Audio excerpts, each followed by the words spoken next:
Muchísimas gracias a todos por la. Thank you very much for your punctuality. The Secretariat has confirmed for me that we do have a quorum. We have 20 people from member states present here at the Permanent Council, so therefore we're going to kick off and take advantage of the presence of Dr. Mohamed Ibrahim from Costa Rica. He's in Costa Rica, and thank you very much for being still online, and thank you for your patience and your comments. Right now, according to the agenda, I should like to thank the Director General, Dr. Mohamed Ibrahim, again for his presentation, his sterling presentation indeed, as well as for his work as the head of the General Directorate. Thank you very much for giving us this information, which of course will be circulated to all of you so that all of you have the basis of the report and the report itself. Now I'd like to open the floor so that delegations who would like to make comments on this presentation can do so now. We'd like to give the floor to Costa Rica. Thank you very much, Madam Chairman. Costa Rica would like to recognize and thank Dr. Mohamed Ibrahim again for the presentation and for the annual report of the Inter-American Institute for Cooperation in Agriculture. There are strategic values of technical cooperation that are specialized in an international context, which is increasingly more complex. The report confirms that agriculture of the Americas is an essential pillar of food security and economic well-being, as well as social well-being in our hemisphere. So we would like to particularly highlight the approach that the Institute has in promoting cooperation based on evidence and measurable outputs, respecting national priorities and those things of concern to member states. As the host country of the Institute, Costa Rica truly appreciates the progress in building a new generation of public policies which are geared toward food and food production. There is the Observatory of Public Policies as well for agro-food industries. These efforts is crucial to strengthen decision-making, which are informed to better have institutional coordination and cooperation and move towards agro-food systems that are more sustainable, inclusive, and resilient. That said, we recognize the relevance of bioeconomies and technological innovation as the driving force of productive transformation. For Costa Rica, these components are in keeping with our idea of development in terms of biodiversity, the responsible use of natural resources, and the generation of added value, which are priorities. We would like to particularly underscore our interest in the contributions of ECO when it comes to strengthening rural territorial development, including the councils for agricultural development in the rural areas and the inclusion of young people and women when it comes to decision-taking. These actions directly contribute to slashing inequalities, strengthen the social fabric, and generating economic opportunities in rural areas. We would like to emphasize the importance of the support offered by the Institute when it comes to the economy, technology, and biofuels. These are fuels that my country continues to make progress on, as well as having more sustainable and innovative production. Madam Chairman, before concluding, my delegation would like to reiterate its firm support to ICA as a technical ally, a strategic ally in the hemisphere, and as such then, we reaffirm our commitment for cooperation that promotes agro-food resilient systems that are sustainable, inclusive, and are based on science. We would like to encourage everybody to continue regional cooperation and to move towards common positions so that we can consolidate leadership in the Americas as a key region to feed the world in a sustainable way. Thank you very much. Thank you very much. El Salvador has the floor. Thank you very much, Madam Chairman. We would like to warmly greet the Director General, Dr. Mohamed Ibrahim, and we truly appreciate the presentation of the annual report 2025 from ECA, and we have taken due note thereof. We underscore the essential contribution that ECA makes in its mandate to strengthen agriculture, rural development, agricultural innovation, and in addition to other things, to have agro systems in the America that are sustainable. We understand the new stage with cooperation based on responsible technical and strategic approaches respecting the sovereignty of all states and the generation of results with measurable impact. We emphasize modernization of the institutional processes of ECO offices in El Salvador, and we're quite sure this will contribute to technical management in the country. We have worked strategically with ECA based on the mission to promote agricultural development, preparation of initiatives for investment, which are geared towards resilient food baskets. We are committed to young people as strategic people for sustainable transformation for agro-food systems. We participate in regional meetings and look at the rural areas in Central America, as well as looking at critical transformation for climate in the dry corridor of Central America. El Salvador promotes concrete actions for diversification of crops and strengthening food security by national agro and cattle raising policies. We have more than 60 national markets, which is a tool to strengthen food security and to get closer to fairer prices in the agricultural sector, as well as direct marketing for national production. And as such, then, the contributions that are nationally determined in 2025 from El Salvador are established as a priority, and a transition towards a sustainable agriculture aligned with the national policy for agriculture.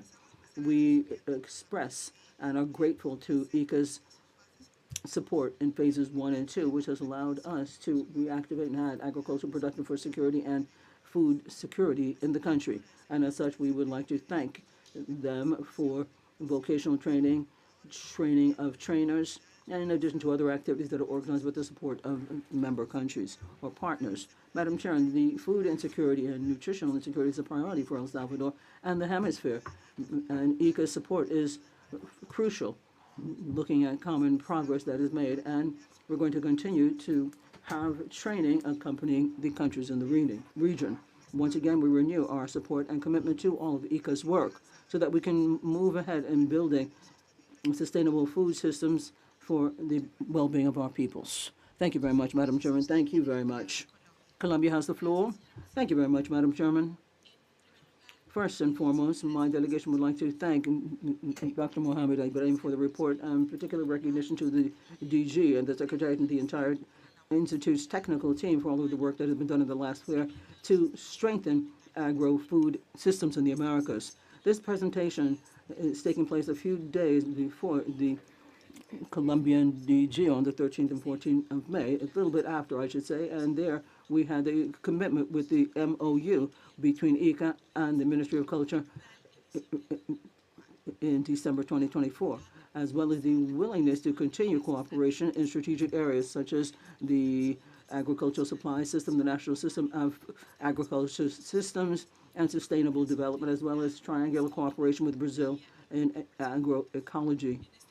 In this context, then, we reaffirm the importance of moving ahead in rural, integral transformation towards peace and everything that is established for development 2020 to 2026. We understand that rural development, which is sustainable, is a pillar for peace, the reduction of inequalities, and the productive transformation in the rural areas. We underscore the initiatives that are developed in Colombia that reflect technical cooperation between ICA and the national institutions. In addition, we underscore the implementation of the National Observatory of Bioeconomy in Colombia in coordination with the National Planning Ministry and the joint work when it comes to financing for the agricultural sector and climate action, as well as other training programs for rural youth and the digital systems that are developed in academic institutions. We value the initiative Agro Youth for the exports of agro-food stuffs,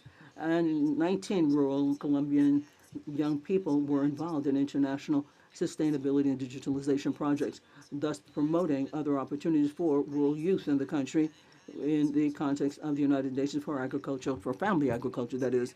Colombia deems it crucial to continue to make visible the role of rural youth and peasant communities in the sustainable transformation of our agro-food systems.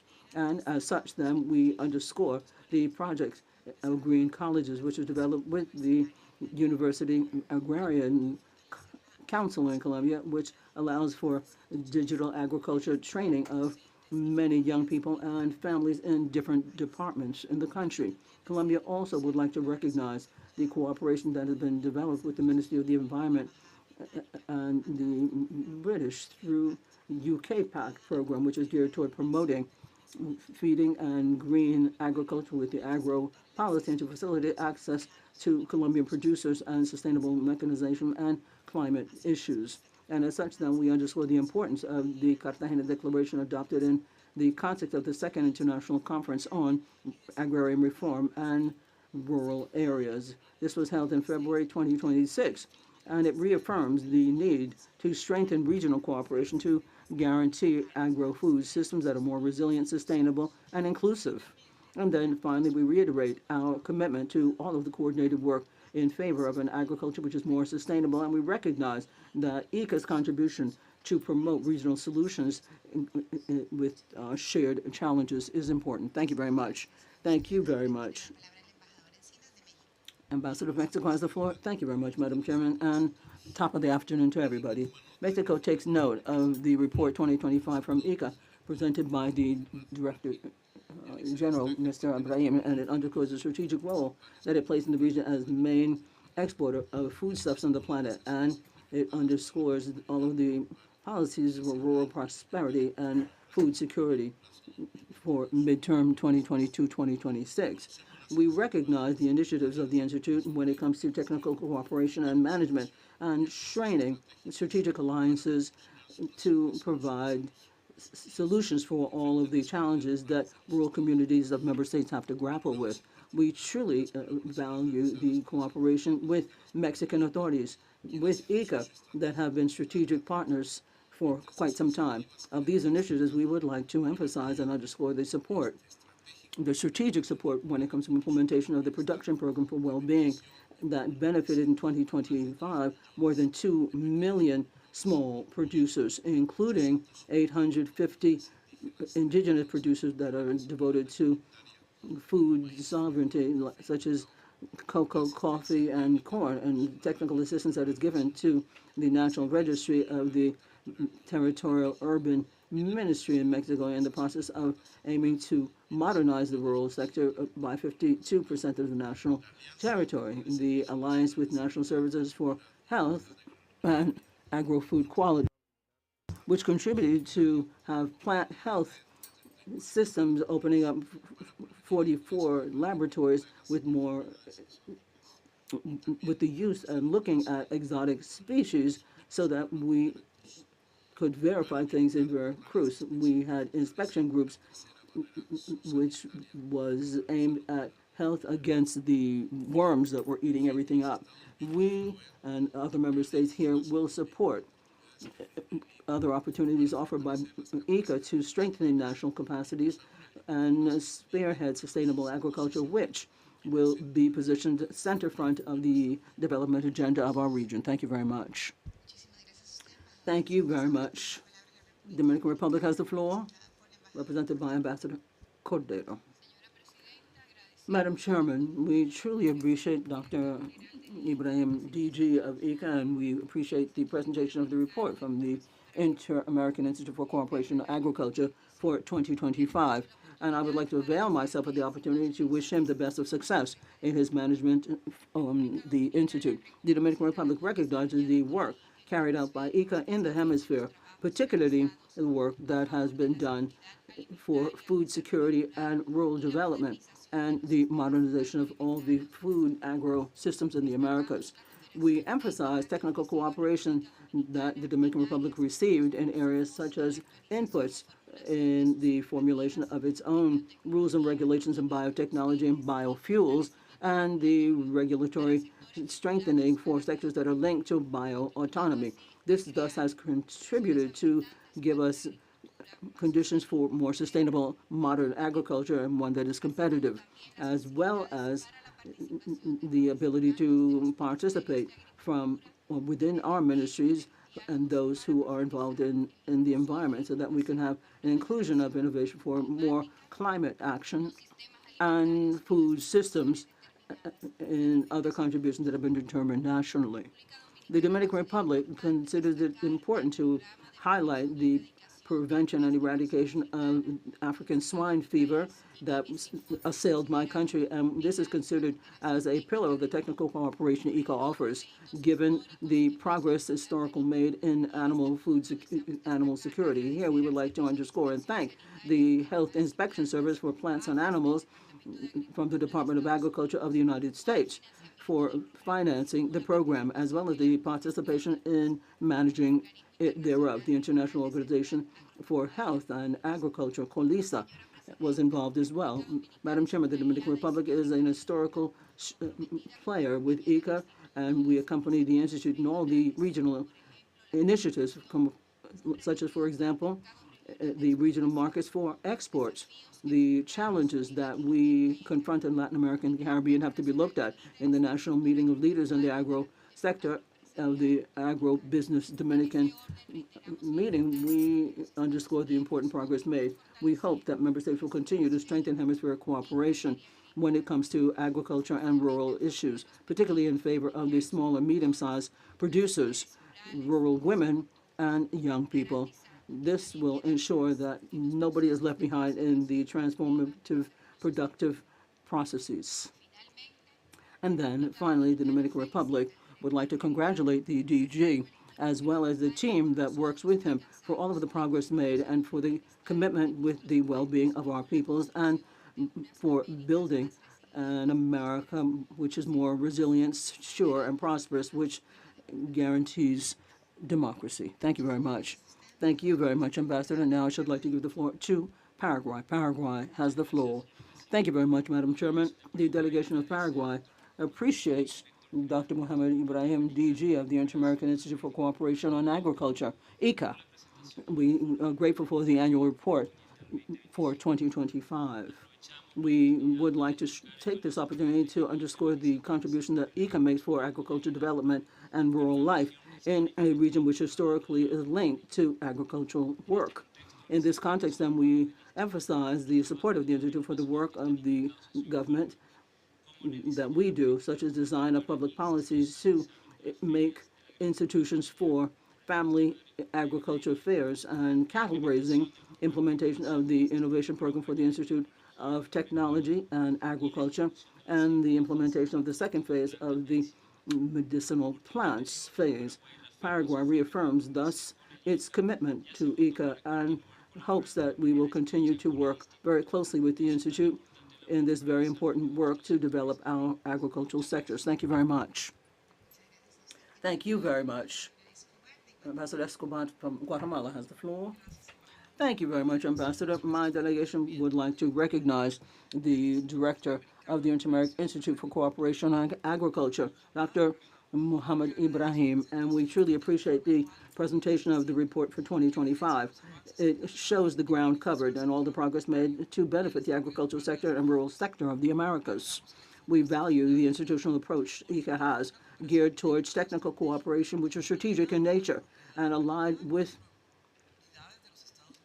the goals of member states, particularly when it comes to food security and nutritional and sustainable environmental well-being. We underscore the solid cooperation with ICA, which has allowed us to make progress in crucial areas such as plant health, agriculture, resilient agriculture, climate, and rural development, which is sustainable in nature. This alliance was reaffirmed in 2025 through broadening the technical cooperation agreement to 2030, reflecting a shared vision for the long run. When it comes to food security, we underscore the support and initiatives such as Banco Campesino, implemented with the Ministry of Agriculture, Cattle Raising, and Food. This benefited approximately 300,000 rural families with agricultural essential inputs, contributing directly to the reactivation in our production and guaranteeing food nutritional access for food policies in the state.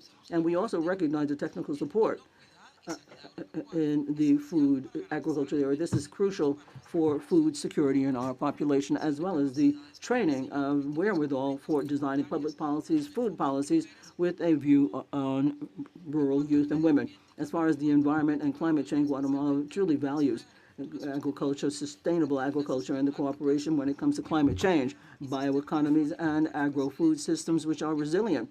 And these are indispensable tools to grapple with the current challenges that climate change has imposed on our agricultural production and food production in the most vulnerable communities. This experience confirms the importance of international cooperation, which is aligned to national goals, which can accompany the state when it comes to implementing public policies with territorial impact across the board, efficiency, and results. This is in favor of family agriculture in particular and rural communities that are most vulnerable. Dear representatives, given the climate challenges and food challenges, which are increasingly complex, we reiterate our commitment to continue to strengthen cooperation with ICA as a strategic ally for more productive agriculture, which is resilient and inclusive. And this is an agriculture which will contribute to food security, including rural families, and the construction of a state that is more efficient, transparent when it comes to all of our country, as well as the willingness to take measures beforehand. Thank you very much. Thank you very much, Ambassador. Peru has the floor. Ambassador Coronado. Thank you very much, Madam Chair. My delegation truly appreciates the presentation of the report 2025 of the Inter-American Institute for Cooperation Agriculture by Dr. Mohamed Ibrahim. Peru reiterates its congratulations for all of the work that it does as DG of ICA, and we would like to wish him the best of success in this new institutional tenure in ICA. My country recognizes the important work that the Institute has done to support member states, particularly in areas or strategic areas such as food security, innovation, and bioeconomies, agro-health, and strengthening of agro-food health and rural development. We truly value the focus of ICA, which is geared towards concrete results, strengthening national capacity and respect for priorities, sovereignty of all states. And as such, then, we underscore the efforts made to strengthen these regional cooperation areas and innovation, including the initiatives that are linked to bioeconomy and tropical agriculture.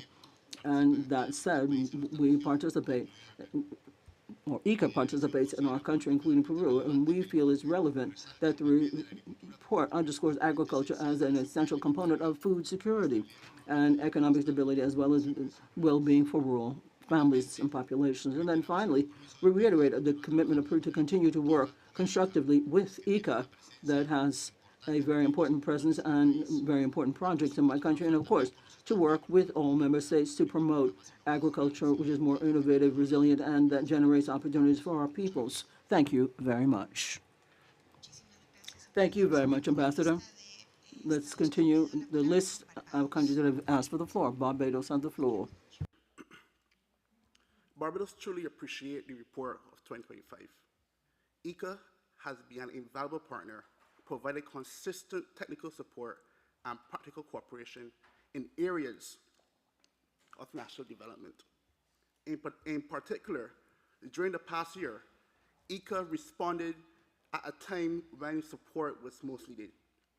We especially commend the Institute's work in strengthening linkages between farmers and the tourism sector. Barbados also welcomes ICA continued commitment to the Youth Farm Program and its support for initiatives connected to our school nutrition policy. Through this work, ICA continues to contribute not only to agriculture and food security, but also resilience, health, well-being, prosperity. ICA, Barbados says thank you, and we look forward to our continued support. Madam Chair, thank you. Thank you very much. Muchísimas gracias. Thank you very much for your comments. In the absence of further interventions, we once again thank Dr. Mohamed Ibrahim for his presentation, as well as for his work at the head of the General Directorate of the Inter-American Institute for Cooperation on Agriculture, hosted in Costa Rica. We also express our appreciation to ICA for the results achieved during 2025, particularly for its contribution to results-oriented technical cooperation, the strengthening of evidence for the formulation of public policies, the mobilization of international resources, and the promotion of regional public goods. We also highlighted support for member states in the modernization of regulatory frameworks, the digitalization of health services, the promotion of bioeconomy, and the generation of commercial and investment opportunities in the agri-food sector. In doing so, ECA reaffirms its role as a key player in resilience, food security, and sustainable development in the Americas. That said, the chair should like to propose to take due note of the report submitted, as well as the recommendations and comments made by delegations here in the room today, and to transmit them to the 56th regular session of the General Assembly. If there are no objections, it is so decided and agreed without, or I would be remiss if I didn't thank Dr. Ibrahim for being with us today. And he's still connected. I wonder if he is, but thank you very much. Thank you very much. Yes. Agreed.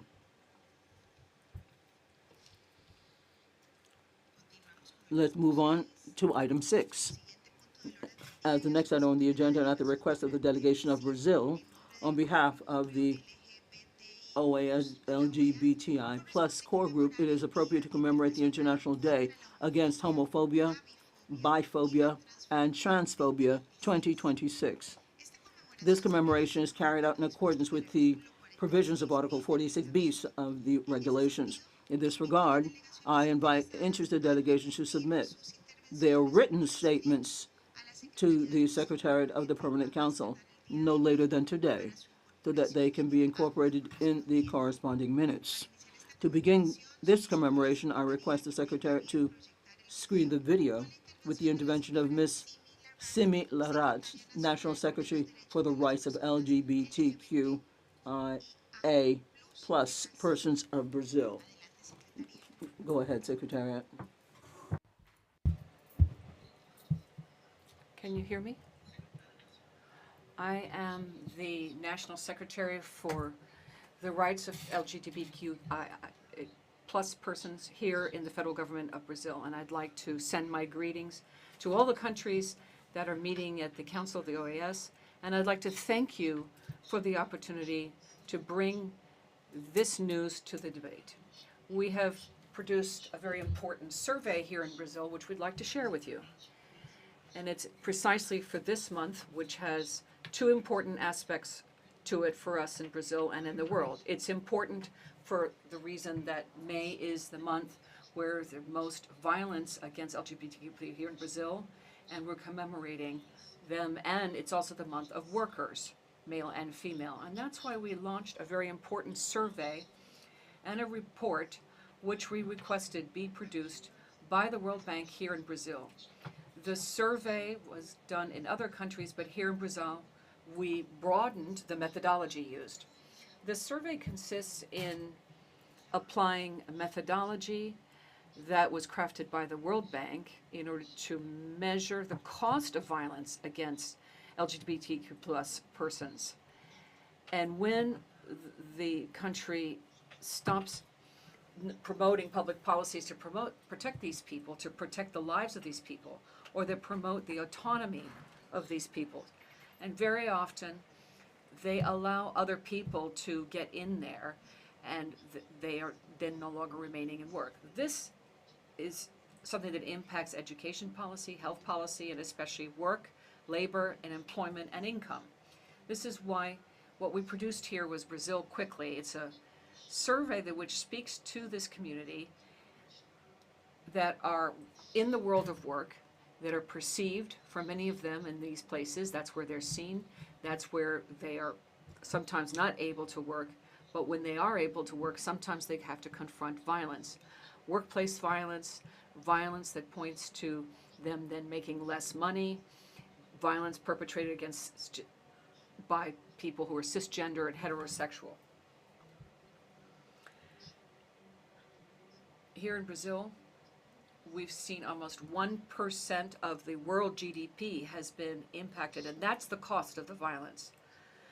And we lose those resources. We'd like to take those resources and use them after the violence has taken place at such a high cost to the total of almost 1% of our GDP, which is some 94 billion reais in Brazil, which is a very high price to pay.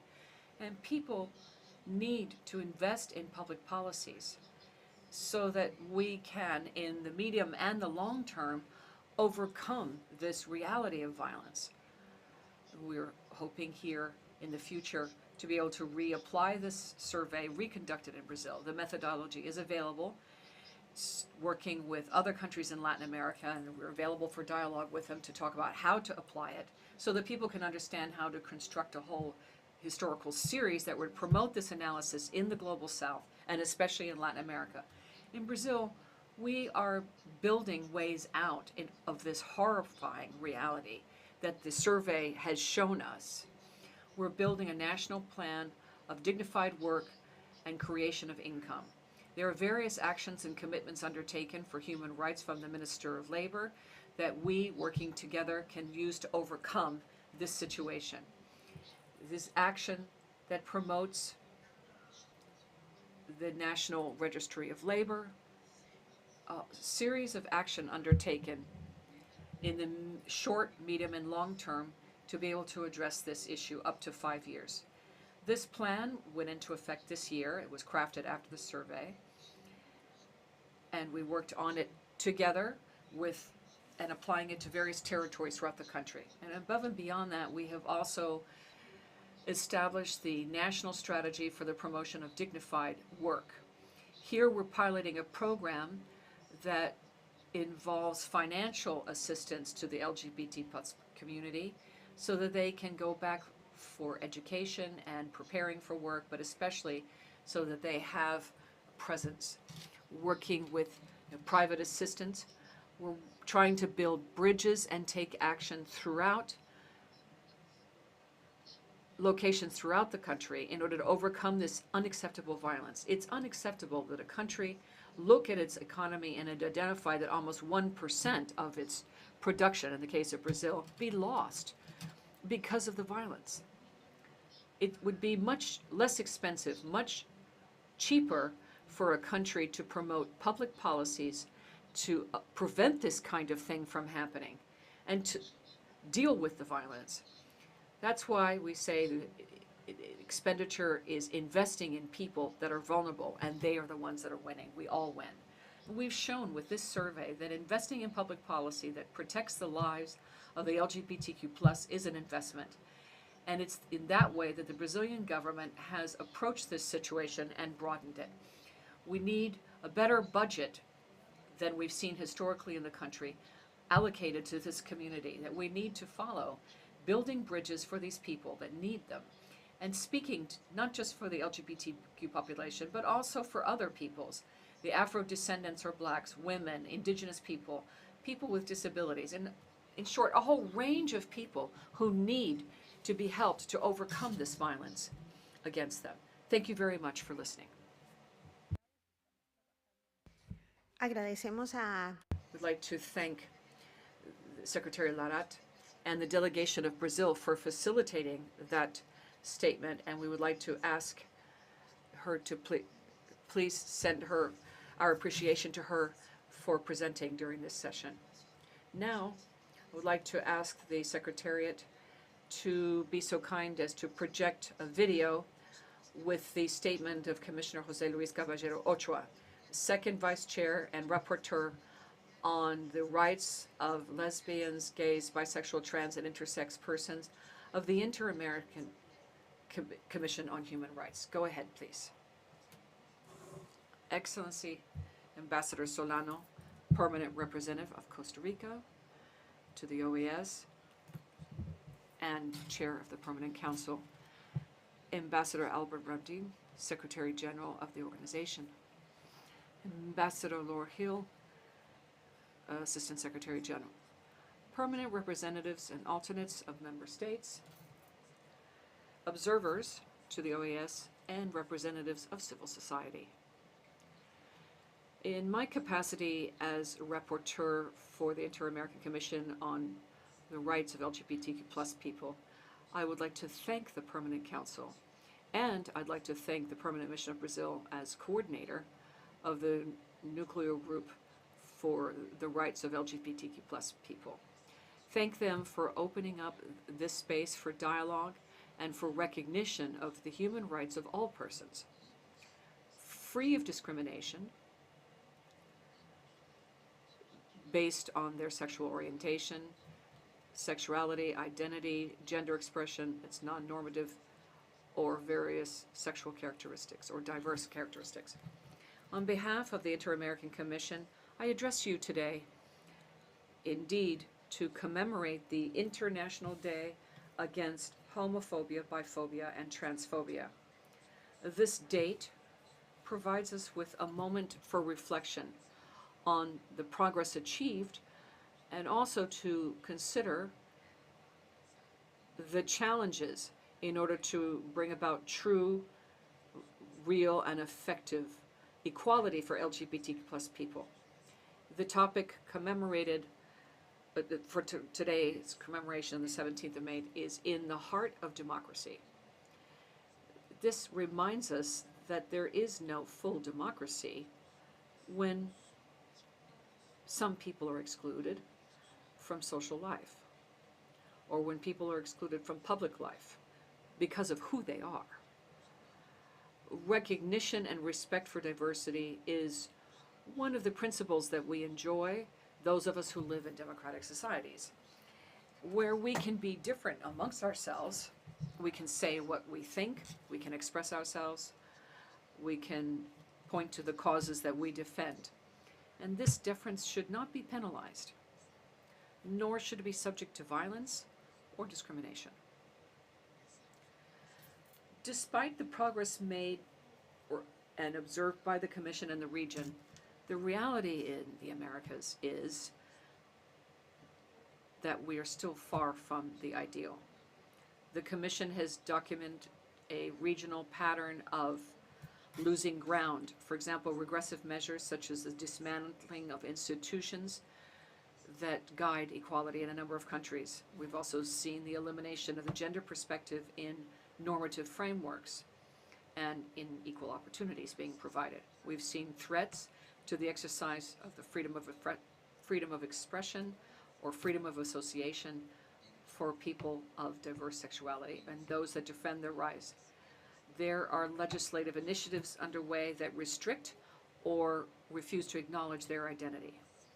Today, the 17th of May, the Inter-American Commission on Human Rights is calling on states in the region to stop the loss of ground in the area of inclusive public policies.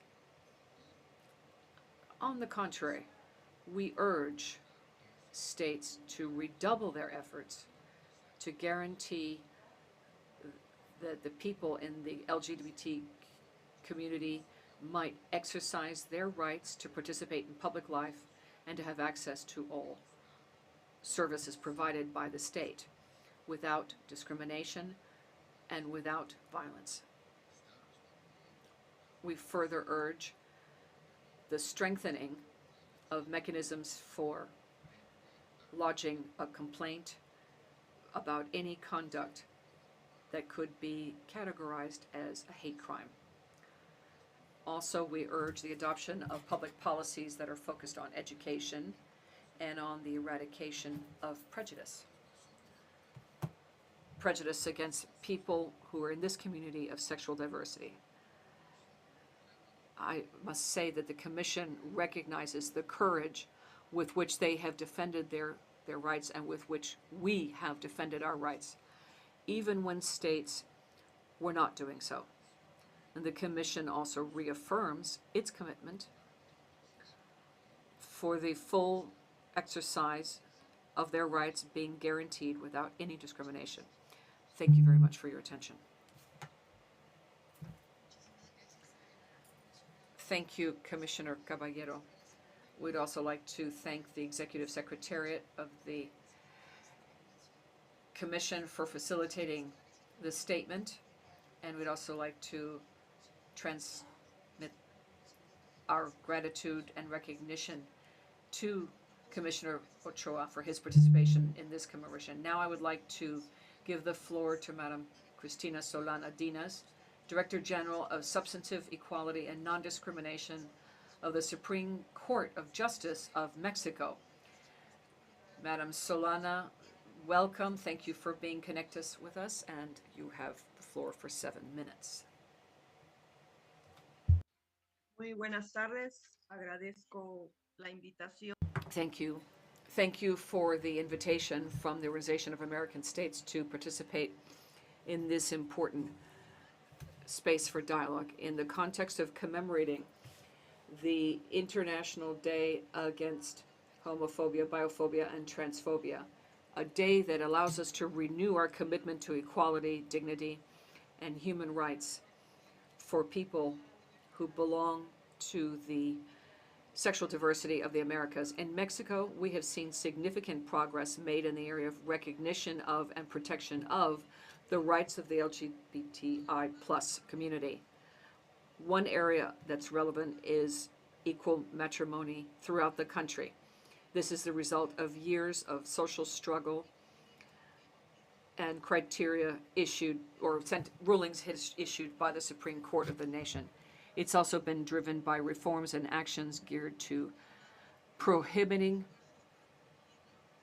efforts to correct sexual orientation or identity, gender identity, or any conversion therapies, recognizing that these practices contribute to forms of violence which undermine the dignity of people. And in a parallel way, different public institutions have begun to include inclusive policy and non-discrimination policies into their work, as well as measures to recognize gender identity, equal access to services, and the creation of institutional spaces that are more inclusive and free of all forms of discrimination.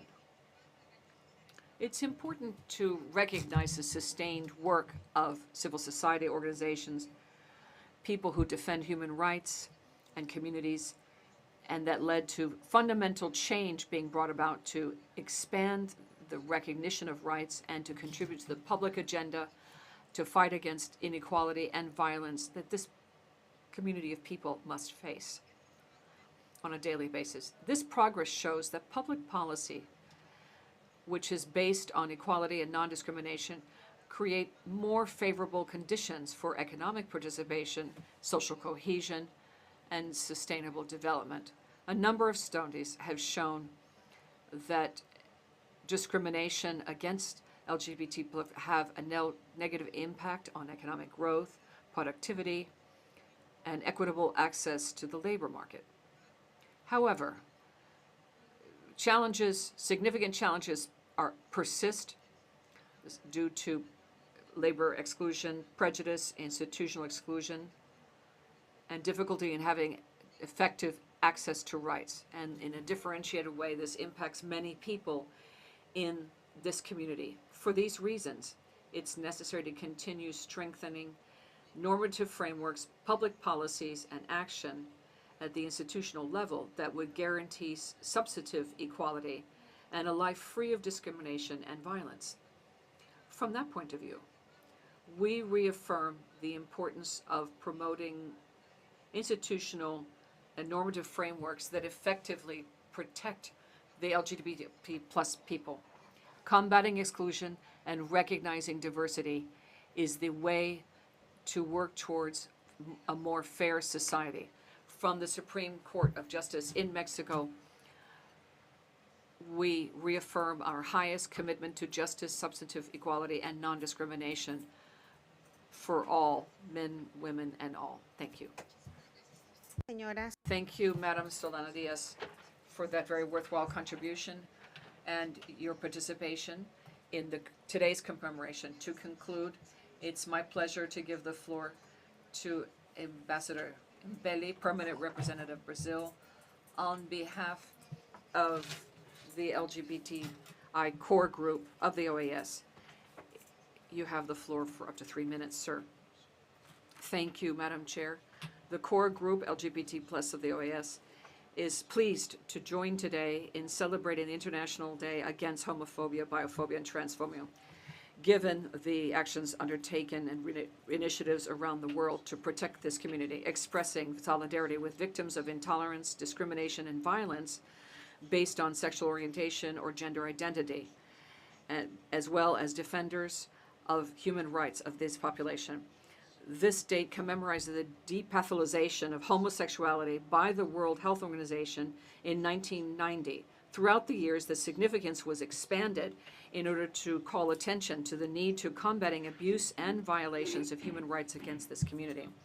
We would express our firm support for the rights of LGBTI plus people throughout the world, understanding that their rights are fundamental for all discussions on human rights, and we recognize the intersectional form in which violence and discrimination must be grappled with by these disenfranchised people due to their age, race, ethnic group, religion, capacity, social class, caste, income level, nationality, and other markers of identity and life experience, or people who live in a more vulnerable situation due to ignorance, preconcepts, bias, stigma, or attitudes which are discriminatory with regard to orientation or sexual identity or gender. Studies by the World Bank conducted in Brazil, the results of which were reported in this session, are a first systematic effort, scientifically based, in order to quantify the economic impact of discrimination against LGBTI plus people in the labor market. The results show that exclusion of these people from the labor market creates damage for the GDP for the countries. There's a loss, and it reduces the income. In India, we see losses reaching 1.7% of the GDP. And in Macedonia and Serbia of the North, we see that figure at 0.5% of GDP. In Brazil, it reaches 0.8%. And studies show that investments in public policy for this group of people should not be seen as an expenditure, but rather as a strategy for development and social justice. We also note with great concern a growing trend of criminalizing the relationship between people of the same sex around the world. The harshening of criminal sanctions about sexual orientation or gender identity also violate international obligations in this area.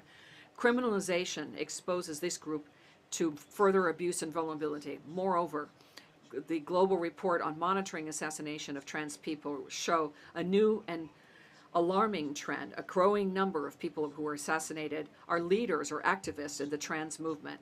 We need to continue making sure that this issue is dealt with and this group of people has a voice. This is not symbolic. They are victims on a daily group. The core group reaffirms its common commitment to the elimination of homophobia, biophobia, and transphobia. Thank you. Muchísimas gracias a usted, señor embajador. Thank you, Ambassador.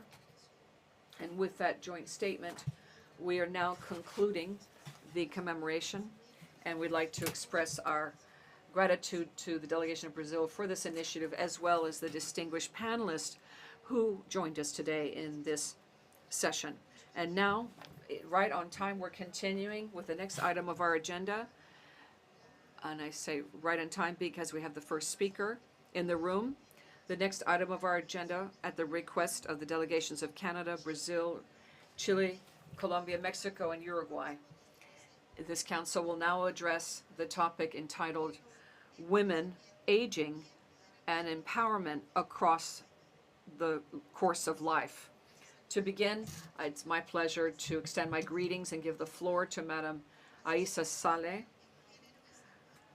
who's Secretary of Health, Center for Health and Human Rights at O'Neill Institute, and then we'll have Madam Patricia Morsch, Advisor on Healthy Aging of the Pan American Health Organization, who unfortunately was not able to accompany us today.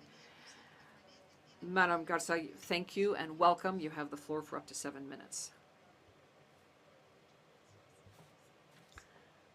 Thank you, ladies and gentlemen, ambassadors, distinguished delegations.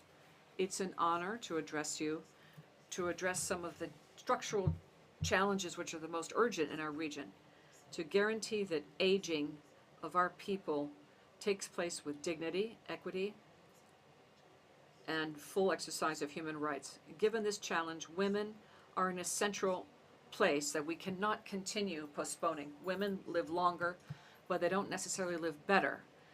There's a greater incidence of chronic conditions, osteoporosis, arthritis, cognitive deterioration, which compromises their quality of life for decades. However, many of these conditions are considered to be normal as part of aging, which creates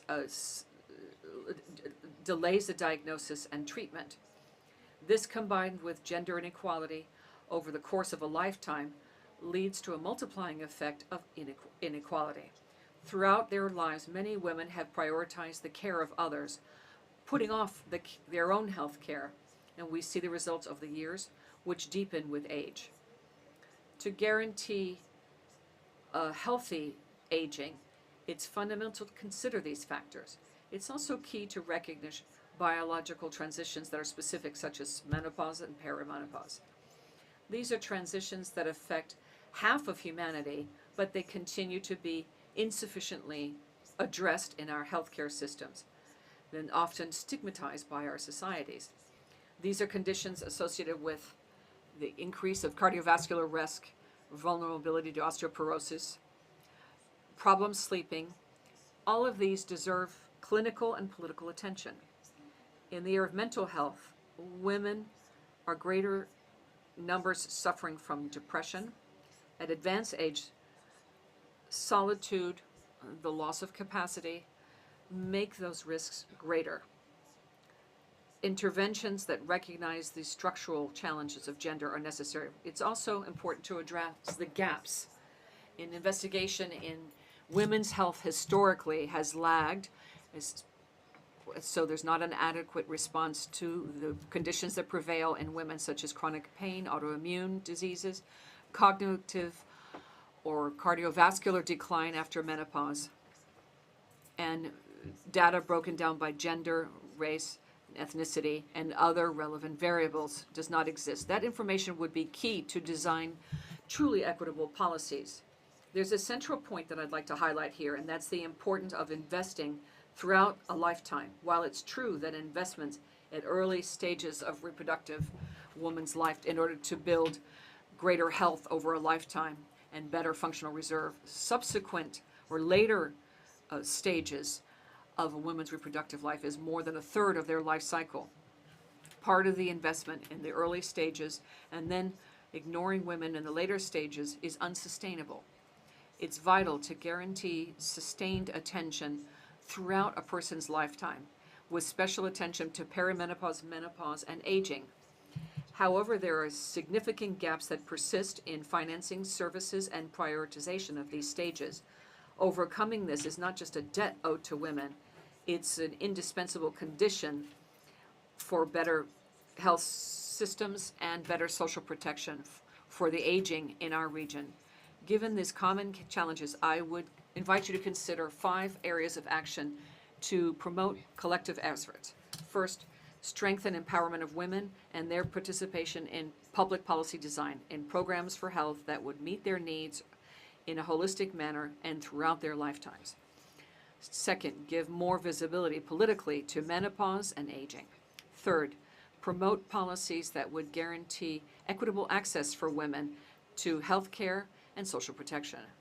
4, train healthcare staff in the area of aging and gerontology to guarantee timely interventions. And finally, strengthen information systems to produce, analyze, and disseminate disaggregated data by sex and other relevant variable. And finally, I leave you with this message. Gender equality is reached by accompanying and supporting women throughout their lives with services, resources, and rights upheld till the end. Approaching women from this comprehensive view is a strategic approach for a more sustainable and resilient society. Thank you. Thank you, Dr. Asane, for that statement. I now will give the floor to the Secretariat to project a video that was prepared by Madam Alejandra Mora Mora, Executive Secretary of the Inter-American Commission on Women. Go ahead, please.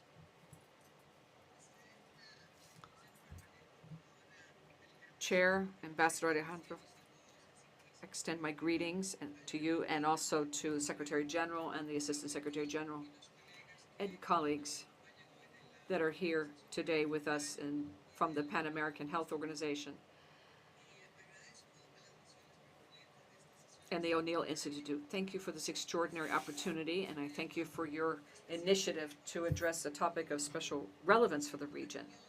It's a region which is aging quickly, much faster than other regions in the world. For 2047, it's said that people 70 or older will be a greater part of the population than those 15 and below. The women who are age 50 and above will make up 70% of the population by 2050, reaching the figure of 2.5 billion, due to life expectancy, which on average is 7 years longer than that of men. Generally speaking, it's also due to the fact that we live in a healthier way. In the context of preparing the 40th celebration of the priorities and economic rights of women with civil society, what has emerged as a relevant topic that was highlighted by many participants in that meeting was the challenges faced by women at the age of 50 and above with regard to economic rights. It has to do with the generation gap, access to digital instruments and the economy, or situations that are created due to health or issues such as menopause and other health issues which, if they're ignored, can have long-term effects and their ability to be in the labor market over time. While this has been, we've seen an improvement in the quality of life of many people in the region, both men and women, what's also true is that given the data that we have, there are some significant differences between men and women that very much impact their quality of life and women's health. And what's worse, it's surrounded by silence, myths, and a lack of research, which is why it's time to give these topics some visibility. There's been a historic invisibility of those issues that affect women, especially perimenopause and menopause, and the impact of that on their mental health and their quality of life. All women have to face it, but very few of us know what it is that we're facing. In fact, diseases such as cardiovascular disease, where the risk increases at this stage of life, we women have not received equal attention from the medical and scientific community in this regard. It's more likely to have intervention or prevention for men for cardiovascular disease than women. Basic studies to analyze and look at the incidence of these diseases and the medications until a few decades ago never even included women in the studies, and even less older women. To all of this, which all the colleagues from the PAHO know even more detail than what I would like to add, is the perspective discrimination. There is discrimination by age, which is combined with gender discrimination, which is a double whammy against women. There's gradual elimination from the labor force. They're not taken into account for the census. Higher pressure to look young, or they're more harshly treated when you see the first signs of aging. A life of taking care of children, and also the heavy burden of taking care of other older people. These are many of the difficulties that are dealt with. All of this has to be dealt with by women, and we understand the consequences on the caregivers. And given the importance of care for society, but often women are penalized for the interruptions in the labor market to go and take care of family members. And when they receive benefits, it's indirect from their loved ones. It usually is just a very small percentage of the income they had received before. It's women who are often then finding themselves in conditions of poverty even with all of these difficulties, as I was saying at the beginning, we still live longer and live healthier, but we need medical care more frequently, with greater levels of resilience, dealing with chronic conditions that affect us. But imagine the difference that we have in terms of the quality of life of women who have health conditions that are most hectic in earlier stages, so that they are looked at when dealt with preventatively. Imagine having care policies to deal with some of the current challenges in all areas, just to mention some of them when it comes to everything in health. Imagine that measures to mitigate the double whammy of discrimination or gender discrimination and age, and we have policy to deal with that. So with all of these imaginative situations, we have to discuss everything and be able to take on a course of action, and particularly saying that active older women can share practices and wisdom that can be very valuable and useful for the new generation, so that we have to look at strategies for social protection or public health policies based on inclusion and equality, never mind taking advantage of all of the potential, but particularly to guarantee a full-fledged, complete life and to eliminate discrimination that impacts women in this area. Thank you very much. Thank you very much, Executive Secretary of SIM. Thank you very much to Executive Secretary of SIM for facilitating the intervention of Mrs. Alejandra Mora Mora, and we ask you to convey our thanks and to end our list of speakers. Ivan Garza, welcome to the Permanent Council. You have the floor. We have you as Senior Associate at the Center for Health and Human Rights at Georgetown University's O'Neill Institute. You have the floor for 7 minutes. American States Ambassador Alejandra Solano, Permanent Representative of Costa Rica, honorable representatives of all member states. I thank this Permanent Council for the opportunity to address you today on behalf of the O'Neill Institute for National and Global Health Law on the important issue of aging and the key role public health frameworks have in shaping the lives of people throughout their life course, and particularly those of women beyond the reproductive stage.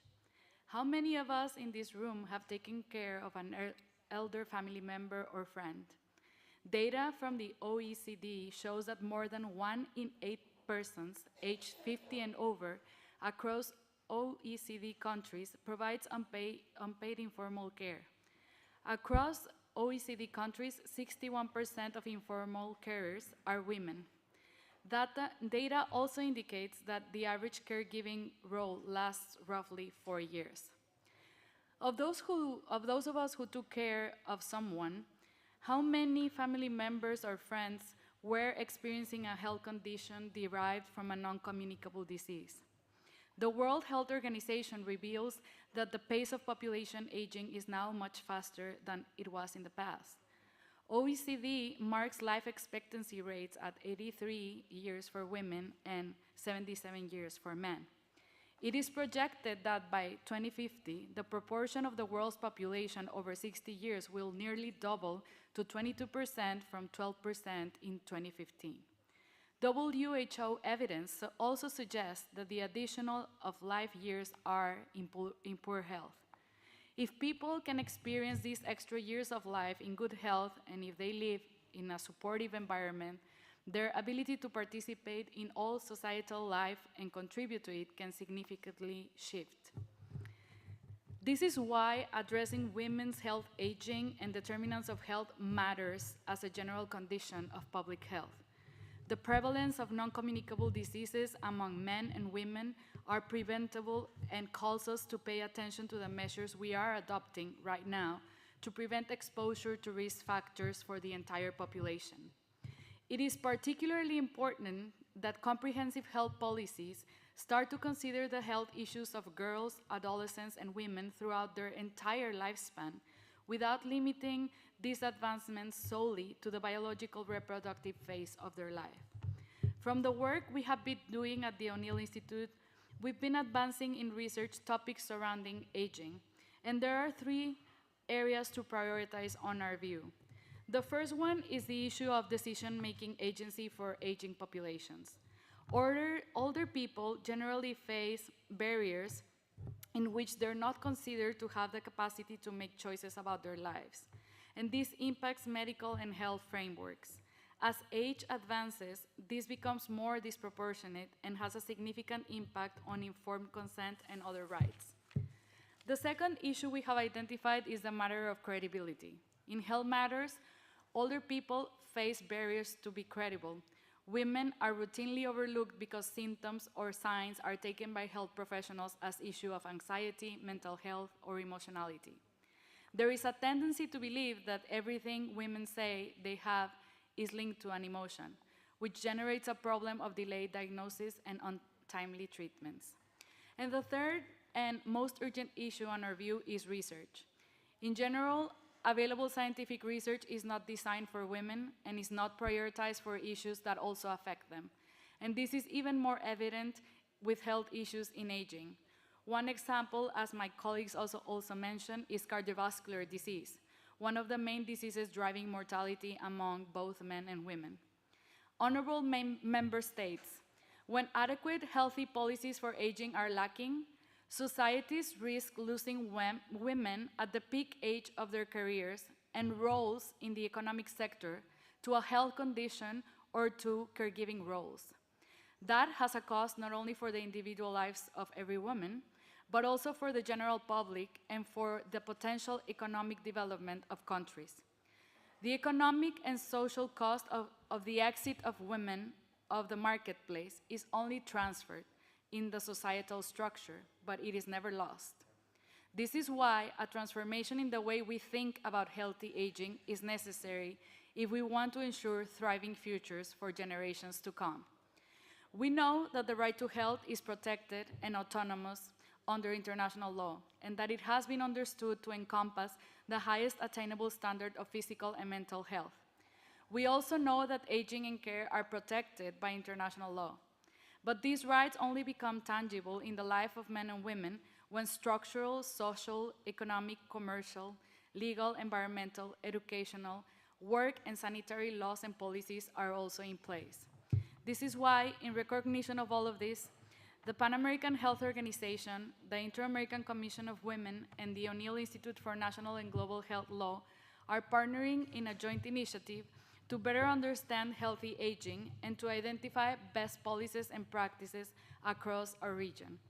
We would like to extend an invitation to all member states today to join us on June 5th, 2026, for a technical working meeting that we will host at Georgetown University to identify best practices and underline a roadmap with priorities to advance in the development of public health policies and frameworks that can better shape the lives of people throughout their entire lifespan, and particularly those of women beyond the reproductive stage.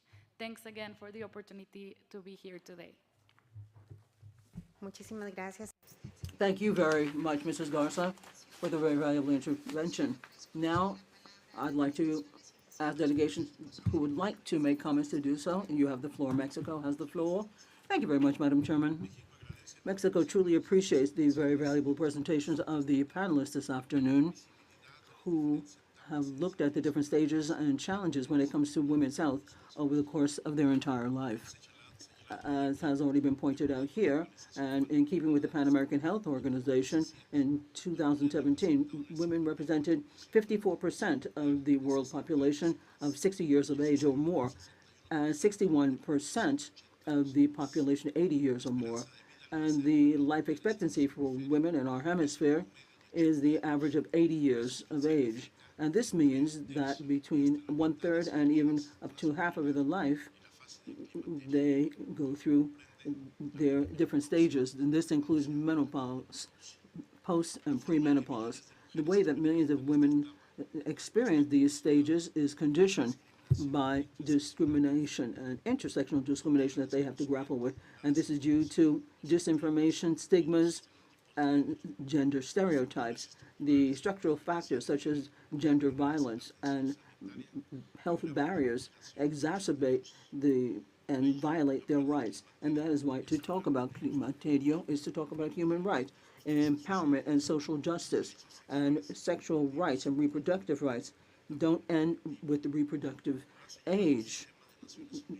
As has pointed out by the United States, the exercise of these rights is crucial for well-being, autonomy, and dignity of all women.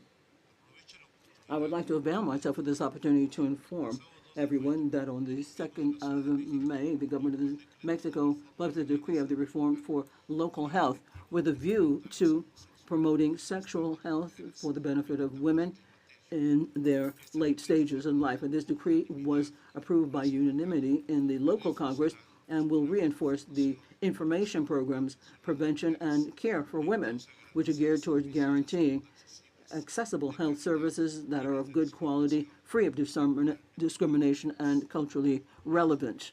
With that, then, we move towards a new understanding of women's health, moving from a fragmented view to a complete view that understands the transitions as opportunities to improve personal health, professional life, social, economic life of all women to the benefit of all, the entire society. Perimenopause, menopause, and postmenopause are not a final point or an end point, but a key moment to promote a long, healthy, and active life and to enjoy a dignified late stage of life. We reconfirm our commitment to rights of all women with intersectionality, not only with an ethical and legal obligation or duty, but also as a sine qua non to build societies that are truly democratic and inclusive. Thank you very much. Thank you very much. Ambassador Lanza of Uruguay has the floor. Thank you very much, Madam Chairman, and we truly appreciate this session on empowering women across the life cycle, women in aging. Thank you, Canada. Aging means recognizing the experience of women in senior years is marked by inequalities. These are structural in nature and that they have suffered throughout their entire life.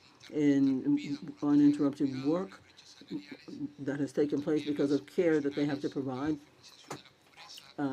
exacerbation of poverty and violence or gender-based violence are persistent barriers in rights that directly impact the material symbolic life of women as women age. We feel it's fundamental to move towards a cultural change that recognize the contribution of elderly or older women in our societies and combat all forms of discrimination because of sex or age that exists in different arenas. Women have preponderantly and invisibly taken on the work of care in communities and in their households. And that is where Uruguay implements policies that are geared towards strengthening social and care systems to have co-responsibility in the family and in the community. And as such, we will continue to work to ensure access for all women to complete health services, social and political participation, and opportunity for education, which represents their inclusion and autonomy. Sexual and reproductive health of women also should be broached from the standpoint of rights over the course of life. Women have the right to live their sexuality with autonomy and information for well-being and without any discrimination or violence. Uruguay recognizes sexual and reproductive health as an essential component of human rights and women's autonomy over the course of their life cycle. And in this context, Uruguay approved the law 18967 in 2020 as to interruption of pregnancy. And this is a significant progress in public health, gender equality, and social justice, and guaranteeing general safe access when looking at health services and the voluntary interruption of any pregnancy.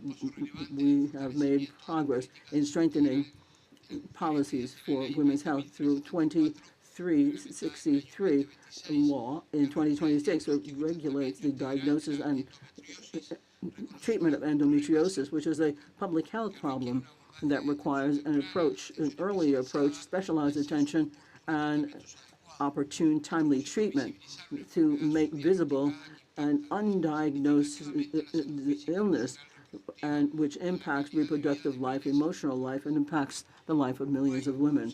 We in Uruguay observe growing progress in making visible public policies and health policies in topics that are historically relegated in the area of health for women. Perimenopause and menopause is what I'm talking about. Public institutions and social professional organizations in health and civil society organizations have had awareness campaigns and an improved health approach with a view to breaking the silence and improving more integral or comprehensive understanding of women. So to finalize, Madam Chairman, we recognize the work that the Pan American Health Organization has done and the Inter-American Commission on Women in promoting policies and regional standards that are essential for the well-being and dignity as well as autonomy of women during their life cycle. Thank you very much. Thank you very much, Ambassador. Colombia has the floor. Thank you very much, Madam Chairman.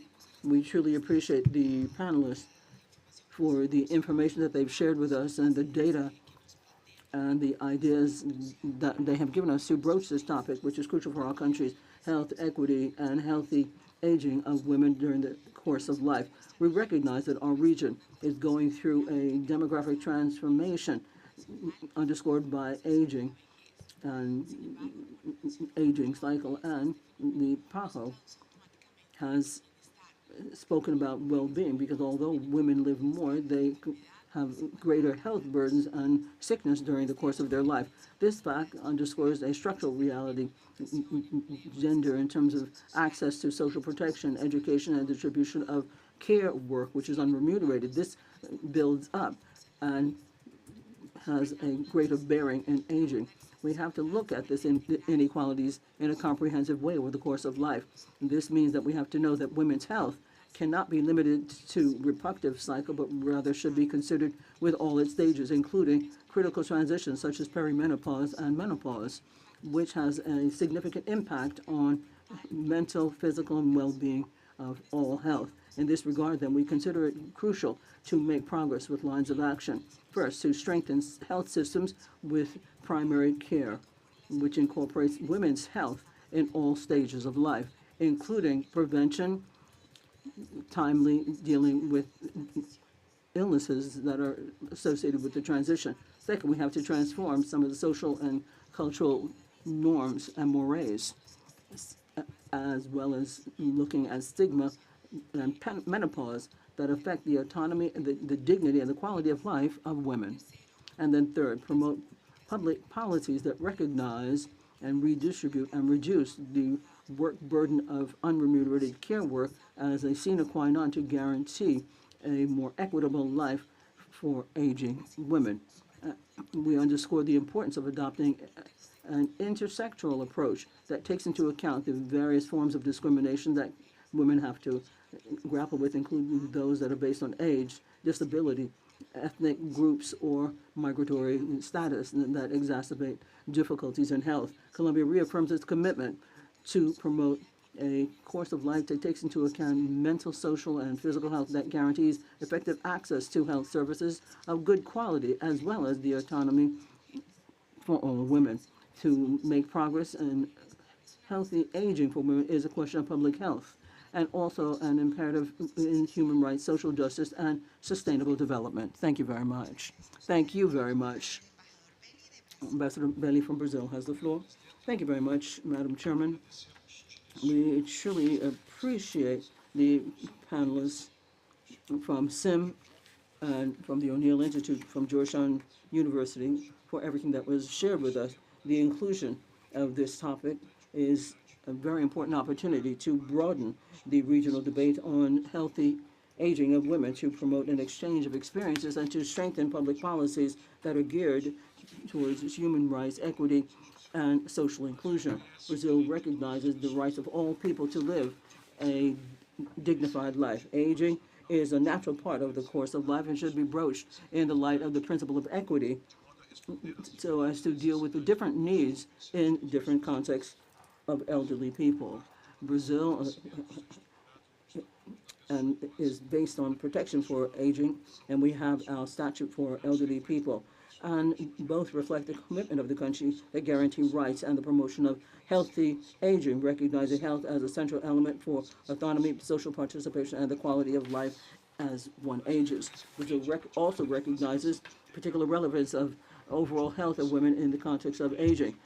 The policies underway in the country are guided by principles of human rights, equity, and intersectionality, considering the different cycles of life and social, territorial, cultural contexts in which women are involved. These policies take into account the ageism and the various forms of discrimination that disproportionately affect senior citizens. These actions are geared toward full-fledged health for minister, coordinated by the Minister of Health, supported by the Ministry of Women. And these pillars underscore mental health, menstrual dignity, old age, menopause, and a focus on the promotion of autonomy, dignity, and access to health. The program of menstrual dignity, in particular, adopts the perspective which looks at menstrual health, taking into account different phases of life, from menarche or menstruation to menopause. This program emphasizes the importance of dealing with taboos and disinformation regarding menopause, and this includes the processes of women's life and looks at timely care for women. In the area of mental health, I would like to underscore the Ministry of Women and what it does in taking on the implementation of the National Service of Tele-Understanding geared toward promotion and care for mental health in women, and the initiative takes into account prevention, care, orientation, guidance, and care for women who are in situations where there's violence, and so that they are taken care of when they do unremunerated work as well. And this is particularly relevant given the disproportionate impact of the disturbances, anxiety, depression, and psychic suffering that women confront, particularly in contexts that are underscored by violence and overburden of care, economic inequalities, and different kinds of vulnerabilities. In the discourse with civil society, we underscore the Women's Forum for Health, geared toward full-fledged health for women in our SUS system. This takes on the cycle of life and other topics, including menstrual health, aging, menopause, and seeks to have a coordination in the public policies for health. This initiative has taken place in 15 different cities in different states in Brazil, with new stages for the next few months. Internationally, I would also like to say and record that Brazil co-sponsored an event that took place on the 18th of May on the sidelines of the 79th World Assembly for Health in Geneva, which was geared towards investing in healthy aging, a pillar for health and well-being of populations.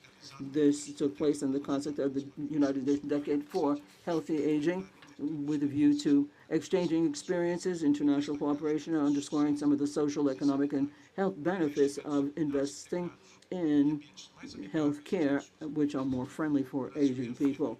Brazil reaffirms its commitment to promote rights for women, healthy aging, and dignified aging by strengthening societies that are more inclusive, equitable, and firm in what they do. Thank you very much. Canada has the floor. Je vais m'exprimer en français en fait. Bon, yes, we would like to thank everybody and the regional sharings that we've had in this topic. Canada thanks the SIM and the Pan American Health Organization and the Georgetown University's own Institute for the quality of all of their contributions. This shows the nature of the challenges that we have, and we've seen everything and the contributions that have fed into this work. We have to look at all of these persistent challenges over the course of life with education, the health care that is necessary. This is based on rights and the support and the well-being of women at every stage in their life. Madam Chair, in English. To the impacts of perimenopause and menopause on women's rights and social economic inclusion. These transitions remained understudied and poorly understood despite their significant impact on long-term health, workforce participation, and quality of life, reducing stigma, improving access to information, and strengthening primary health care are essential steps. We must recognize that ageism and sexism and other forms of discrimination are reinforcing each other, particularly for Indigenous and Afro-descendant women, women with disabilities, migrant women, and those facing socioeconomic marginalization. In this regard, Canada is proud of its long-standing partnership with PAHO to support their efforts to integrate women's health needs across the life course. This includes training of health workers and the development of gender-responsive services and the strengthening of primary healthcare systems. Through a $15 million contribution, this support has emphasized intercultural and equity-based approaches that respond to intersecting vulnerabilities. This helps ensure that health services are accessible and culturally appropriate and focused on a multi-sectoral approach with communities, local governments, and civil society. Gender-based violence does not end at a certain age. This reality must be fully considered when discussing older women. Strengthening age-specific disaggregated data on violence against older women is essential to understanding and addressing their distinct experiences. Research results emphasize the importance of cross-sector collaboration, bringing together gender-based violence organizations, health and social services, law enforcement, community and cultural organizations, and services for older persons to ensure effective coordinated responses to the violence older women face. Canada is taking concrete steps domestically to better address menopause through investments in the National Women's Health Research Initiative. This includes targeted funding to organizations such as the Society of Obstetricians and Gynecologists of Canada to improve menopause and perimenopause care and clinical guidance. These efforts are complemented by broader initiatives like the Menstrual Equity Fund. This fund expands access to products and education to reduce stigma and support underserved populations with information and resources on menarche, menopause, endometriosis, and sexuality education. Canada values the leadership of PAHO, the Inter-American Commission on Women, and academic partners. We remain committed to working with member states to advance integrated gender-responsive approaches that uphold women's dignity, rights, and participation at every age. Thank you, Madam Chair. Thank you, Kana. I give the floor to Ambassador Coronado from Peru. Thank you, sir, madam. Peru would like to express its gratitude for the worthwhile presentations in this session, which allows us to think about the importance of strengthening policies geared to the quality of life and health of women throughout their lives. For us, women are a majority in this group. This reality reaffirms the need of driving comprehensive policy to promote active and healthy aging with greater participation in society. Peru has been implementing a national multi-sectoral policy for older persons from now to 2030, promoted by the Ministry of Women and Vulnerable Population, with a gender focus and geared to improving the quality of life of older persons. Also, in my country, we have people promoting a dignified life and dignified life for senior citizens and their active participation in the society. We should also highlight the creation in 2024 national program called Gratitude, aimed at older persons who are persons of vulnerability due to their physical or mental situation, to promote their participation socially and promote care for them as needed. All of these considering the particular needs of older women who are in a more to have a more inclusive and favorable environment for their well-being. In this regard, we reaffirm our commitment to have strategies and policies to strengthen the autonomy, health, and full participation of women at all stages of their lives. Thank you very much, Madam Chair.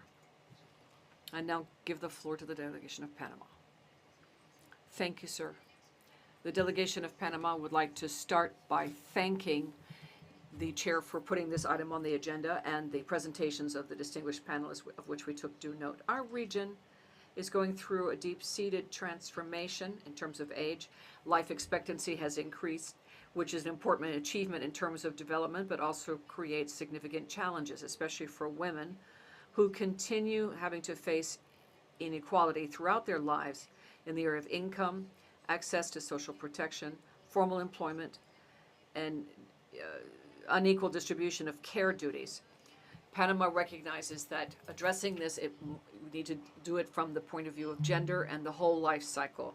That's why we've been strengthening policies that are geared to guaranteeing that older people can live in dignity, with autonomy, and effective access to healthcare services and other services. In this context, we'd like to highlight the recognition by the Ministry of Health in Panama of the National Strategy for Healthy Aging 2024 to 2029 that they put in place in combination with the Decade on Healthy Aging promoted by the United Nations and the Pan American Health Organization.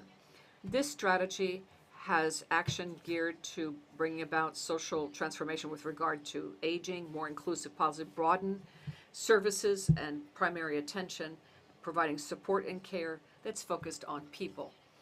Panama, I think, is also important, equally, to systematize our approach to issues that have not been historically addressed for women throughout their lives, including perimenopause and menopause. These stages of life have a real impact on the physical, mental, and emotional health of millions of women, and they need to have timely access to information and adequate health care services, and a labor environment that's free of stigma and discrimination. This delegation reaffirms the importance of continuing strengthening primary health care, preventative care, and community services to support women, also providing greater social awareness about the value, experience, and contributions of older women in our societies.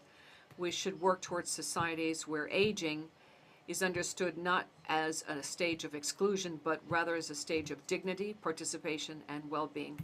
Thank you very much, Chair. I now give the floor to the delegation of Jamaica. Thank you very much, Mr. Chair. Mr. Chair, distinguished panelists, prominent representatives, alternates, ladies and gentlemen, Jamaica delegation is indeed honored to participate in this important discussion on women, aging, and empowerment across life course. At the outset, let me reaffirm the unwavering commitment of the government of Jamaica to the promotion and protection of human rights, dignity, autonomy, and well-being of all women and girls, including older women whose contribution to our societies remain invaluable and too often under-recognized. Today's discussion is both timely and necessary as we look towards the hosting of the 40th Assembly of Delegates of the Inter-American Commission of Women. Today, across our hemisphere, shifts are reshaping our societies.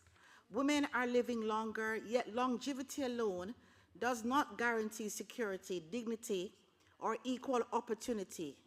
Older women continue to face persistent inequalities rooted in gender discrimination, unequal access to economic resources, unpaid caregiving burdens, inadequate social protection, and barriers to health care and digital inclusion. However, even as we work towards gender equality, we must remain cognizant that our men and boys are also critical to the process and cannot be left behind. It is therefore imperative that as we address the peculiar needs of women and girls, we establish an important partnership with our men and boys. For many women, disadvantage accumulates across the life course. Inequities experienced in childhood, adolescence, employment, and caregiving often result in heightened vulnerability in older age, including poverty, social isolation, and exposure to violence and abuse. Jamaica therefore supports a life course approach to women's empowerment, one that recognizes that investment in girls and women at every stage of life are essential to ensuring healthy, secure, and productive aging. Mr. Chair, the government of Jamaica remains committed to advancing gender equality through policies and programs that promote economic participation, social protection, access to health care, and lifelong learning opportunities for women, girls, and boys. Our efforts recognize the central role women play in families, communities, and national development. Jamaican women continue to lead across sectors in education, entrepreneurship, agriculture, healthcare, public service, and community leadership. Older women in particular serve as custodians of knowledge, culture, resilience, and intergenerational support. We must therefore move beyond viewing aging solely through a lens of vulnerability. Older women are agents of development and essential contributors to social cohesion and economic progress. To truly empower women across the life course, our collective efforts should prioritize strengthening social protection systems that address the specific needs of older women, promoting digital literacy and financial inclusion among older women to reduce exclusion in increasingly technologically driven societies, addressing all forms of violence, neglect, and discrimination against older women, supporting caregiving policies that recognize and redistribute unpaid care and unpaid work. Mr. Chair, small island developing states such as Jamaica also face unique challenges associated with climate-related matters such as natural disasters and economic vulnerability. These realities disproportionately affect women, particularly older women who may face greater risks during crisis and emergency. Jamaica therefore underscores the importance of regional cooperation and knowledge sharing through the OAS and other multilateral mechanisms. We must continue to exchange best practices, strengthen data collection, disaggregated by age and gender, and support evidence-based policymaking that responds to the realities of women through their lives. In closing, the government of Jamaica reiterates that empowering women across life course is not only a matter of equity and human rights, it is indispensable to sustainable development, democratic participation, and social justice in our hemisphere. Let us therefore continue to work collectively to create societies in which all women, men, girls, and boys, regardless of age, can live with dignity, security, opportunity, and full participation. Mr. Chair, I thank you. Muchas gracias, Jamaica. Thank you, Jamaica. I now give the floor to Paraguay. Thank you, Madam Chair. The delegation of the Republic of Paraguay appreciates the opportunity to participate in this meeting on a topic of great importance for our societies. And we appreciate the very useful presentations that help to enrich our understanding of this reality. As other delegations have said, the aging of the population is one of the great challenges of our time. In that context, Paraguay agrees about the importance of promoting an approach that supports women throughout the various stages of her life, recognizing that structural inequality, gaps and access to opportunity, and historical discrimination due in the labor market and care creates cumulative effects on women and their ability to participate in society. For Paraguay, priorities in the area of public policy aimed at women are based on the principles of equality, non-discrimination, and elimination of violence, as well as on the strengthening of their economic autonomy and participation in public life, in keeping with our constitutional framework and our international obligations. Along these lines, our country promotes action oriented towards integral attention to women, promoting their physical and emotional well-being, access to basic services and their protection with an approach that supports their needs throughout their lives. We would like to highlight specifically initiatives such as the Center Women's City, which is a model of comprehensive attention that provides multiple public services in a one-stop shop in order to promote economic autonomy, access to justice, health care, economic empowerment, and equity.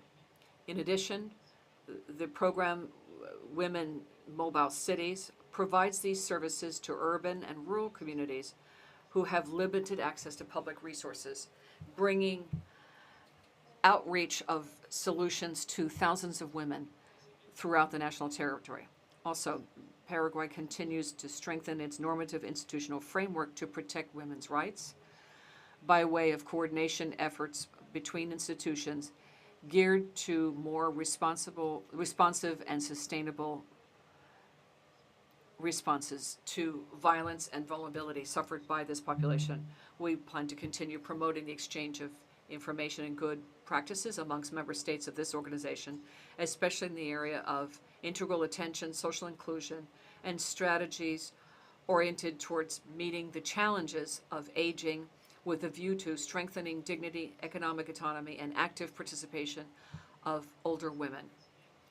Madam Chair, Paraguay reaffirms its commitment to continue working constructively in the inter-American arena in order to promote more inclusive societies where women can fully exercise their rights at all stages of life. Thank you. Thank you, Paraguay. I give the floor to Ambassador Escobar from Guatemala. Thank you very much, Madam Chair. The delegation of Guatemala would like to thank the panelists for their interesting reflections on this issue, which is of great relevance to our society. The aging of the population creates challenges that require integral approaches from healthcare to social protection to community action. Guatemala underscores the importance of strengthening public policy with the approach to the course of life that it looks at dignity, autonomy, and effective access to services, especially in rural contexts or populations with greater vulnerability. In this context, we believe it's essential to recognize that women's empowerment when they're aging is part of the trajectory of life. To have access to opportunity, they should be able to live free of discrimination and violence. And that's why we drive action that promote healthy, dignified, and inclusive approach with a human rights approach based on equality. In this, we support the Secretariat on Women's Presence that's contributing to public policy to promote these rights and a comprehensive approach to women throughout their life cycles. We also value institutional efforts to promote access for senior citizens, including the work of this President's wife in the program The Golden Years, which is geared to improving the quality of life of older persons who are in vulnerable situations. The Guatemala government is also reaffirming its commitment to the aging program and the economic contribution of senior citizens, which is aimed at people 75 years or older or who are living in conditions of poverty or abject poverty, in order to promote better living conditions for them. In this context, given that women account for a significant portion of the adult population, older adult population, we continue to provide mechanisms for social protection and conditions to provide for their participation and autonomy. Guatemala believes it's important to strengthen regional cooperation to exchange good practices and experiences so that we may effectively respond to the challenges in the area of aging, including an approach that would leave no one behind. In this spirit, we reaffirm our commitment to the promotion and protection of human rights of persons at all stages of their lives and in creating environments that ensure the well-being and empowerment of women throughout their lifetimes. Thank you. I now give the floor to the Ambassador of Chile. Thank you very much, Madam Chair. I'd like to commend you and the authorities that are with you today. Madam Chair, Chile is pleased to be one of the delegations that convened and requested this item on the agenda, and would like to thank the panelists for their presentations and for supporting us by introducing this item on the agenda. Aging of the people, especially feminization of age, creates complex challenges for healthcare and social protection systems. Given this reality, Chile has been working towards a comprehensive approach to the whole life cycle based on the premise that women live longer than their productive years, and this is an opportune time which can be great important where they may end up with chronic conditions for the latter part of their lives. Under these conditions, the Minister of Health of Chile has included this on the National Health Care Program for Women, addressing it as a physiological phase of aging, promoting positive and active aging in this program. This model works in conjunction with the primary health care, coordinating the various networks and health care for family health care centers who conduct an initial evaluation through the MRS, the Menopause Rating Scale survey. This instrument is used internationally and looks at the impact that symptoms might have on a woman's life. This system guarantees that more complex cases can be attended to by specialized teams in secondary health care. The 2021 to 2030 health care plan, we have a universal coverage provided for women from 45 to 64 years of age, geared to prevention of consequences of an ill-treated disease such as diabetes type 2, osteoporosis, cardiovascular disease, and depression. In addition, we are currently putting in place a constitutional reform to modify our Article 19 of our Constitution so that the state will promote healthcare policies geared to women's health as an issue of public health with a constitutional rank by way of this amendment. In January 2026, Chile enacted a law of the National System for Support and Care, Chile Cares, which provides care as a human right and established shared responsibility between the state, the market, the community, and families.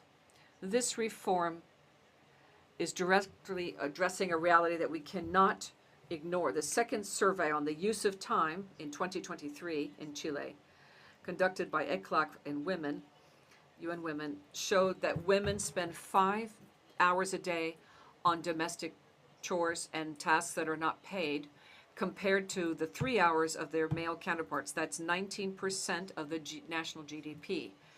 And the fact that it's invisible means that historically it's been one of the main barriers for economic autonomy of women, especially when they age. Madam Chair, Chile reaffirms its commitment to building health care and social protection systems that recognize, make visible, and acknowledge gender inequality at all stages of life. And we would invite member states to work together to deepen our exchanges of good practices in this area. We are convinced that dignified and healthy aging for women is a sine qua non condition for more egalitarian and fair societies. Thank you, says the chair. I now give the floor to the United States. Thank you, Chair. The United States is pleased to join today's discussion on women, aging, and empowerment. Women strengthen our families, communities, economies, and democratic institutions at every stage of life. Mothers and grandmothers form the bedrock of our societies, providing essential intergenerational support that binds families together and fosters community resilience. A woman's contributions do not end at midlife or retirement. Women remain workers, entrepreneurs, caregivers, mentors, civic leaders, and anchors of our family and community life throughout their life. President Trump has made women's health a clear priority. During National Women's Health Week, the President reaffirmed his administration's commitment to improving the health and well-being of women and ensuring they have the opportunity to live longer, fuller, and healthier lives. That means focusing on results, prevention, early detection, more personalized care, accurate information, and attention to chronic diseases that disproportionately affect women. The United States welcomes the focus on women's health beyond the reproductive years. Too often, issues such as menopause, perimenopause, cardiovascular disease, osteoporosis, diabetes, autoimmune conditions, the list goes on, burdens are overlooked or treated as secondary concerns. We are committed to ensuring women have access to evidence-based care. For example, the United States Department of Health and Human Services is actively advancing women's health by working to remove outdated and misleading warnings by the Food and Drug Administration on hormone replacement therapy. This decisive action empowers women and their doctors to make fully informed, personalized decisions about managing menopause. For the United States, priority areas include strengthening primary care, improving health information, supporting nutrition and healthy lifestyles, preventing and managing chronic disease, improving care coordination, and recognizing the vital role of families and caregivers. We also believe any serious discussion of women and aging must address safety. Women at all stages of life can face abuse, neglect, fraud, exploitation, isolation, and violence. Protecting women from these harms is essential to dignity, health, and community stability. Madam Chair, economic opportunity also matters. Women should have the ability to remain active in the workforce, participate in community life, access reliable information, and support their families without unnecessary barriers. The United States looks forward to working with partners across the OAS on practical cooperation that supports healthy aging, protects women from violence and exploitation, strengthens families and communities, and ensures women's contributions are recognized clearly at every stage of life. Thank you. Gracias a ustedes. Thank you. And with that, without any further requests for the floor, we've now concluded this item on the agenda. We'd very much like to thank the invited panelists that are here with us today. Thank you so much for your very valuable statements and the presentation from the Executive Secretary Mora Mora. All of these observations and statements will be duly reflected in the minutes. So thank you for your contributions. And I'd also like to thank the delegations who spoke on this item of our agenda. We now move on to the next item of our agenda. Consideration of the report of the Secretary General to the Permanent Council in accordance with resolution implementation of the General Assembly mandate on the merger of the Office of Relations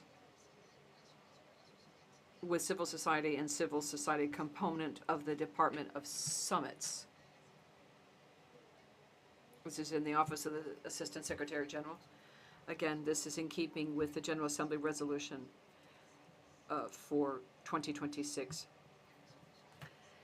In fulfillment of Resolution 1305, the Secretary General sent a written report on measures adopted and the state of progress of the implementation. This was distributed as document CP/INF 10937/26 on the 8th of May. And this was done within the timeline set forth by this very same resolution.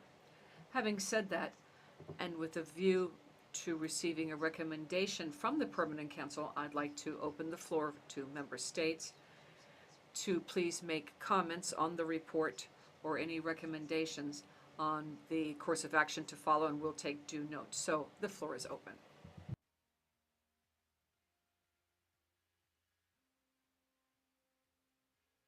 Muchísimas gracias. Al no haber I see there are no requests for the floor.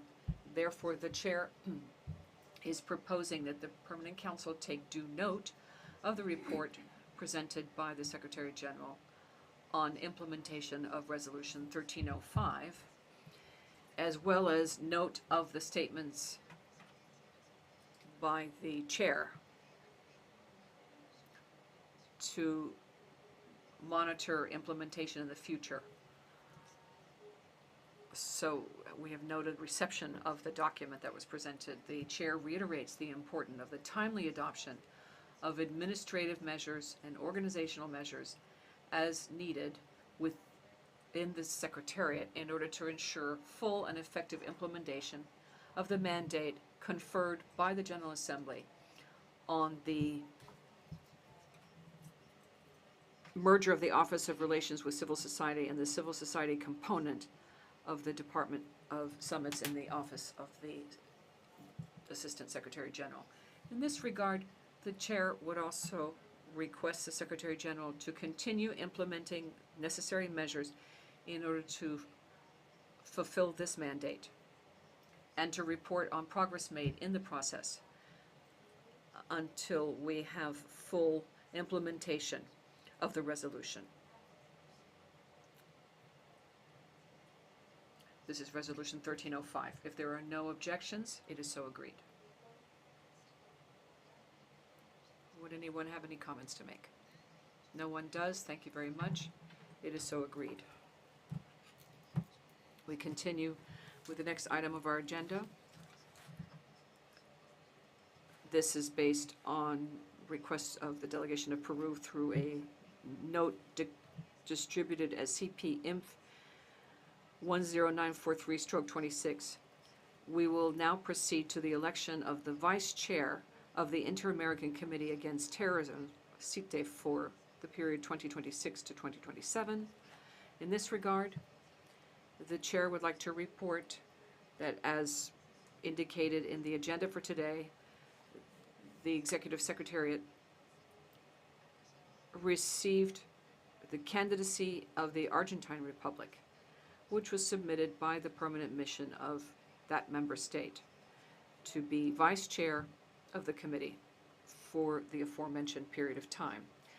I now open the floor to delegations who may wish to speak. Ambassador Chile, you have the floor. Thank you, dear Chair. Thank you for granting me the floor. With regard to the item on election of the Vice Chair of the Inter-American Committee Against Terrorism for 2026-2027, the delegation of Chile is honored to present and express an endorsement of the candidacy of the Argentine Republic.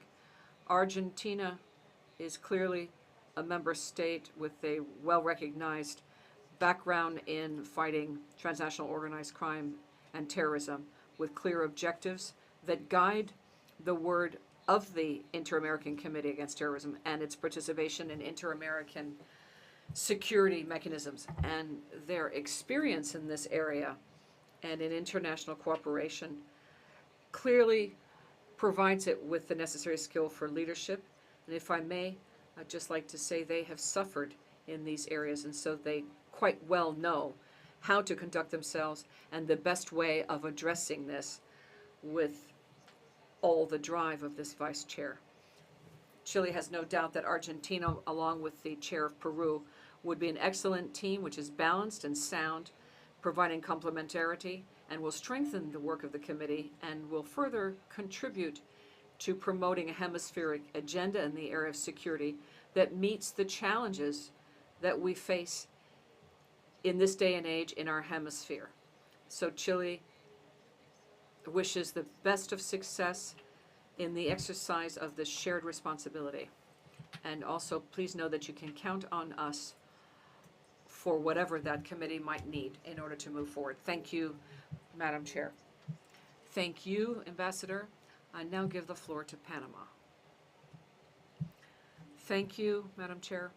Our delegation is very honored to second the candidacy of the Argentine Republic in order to be the vice chair of the Inter-American Committee Against Terrorism, SICTE, for 2026, which we're discussing. We trust that Argentina will uphold this responsibility with a constructive spirit and commitment, as they have done to date. And we would respectfully request that the candidacy be adopted this afternoon by acclamation. Thank you, Chair.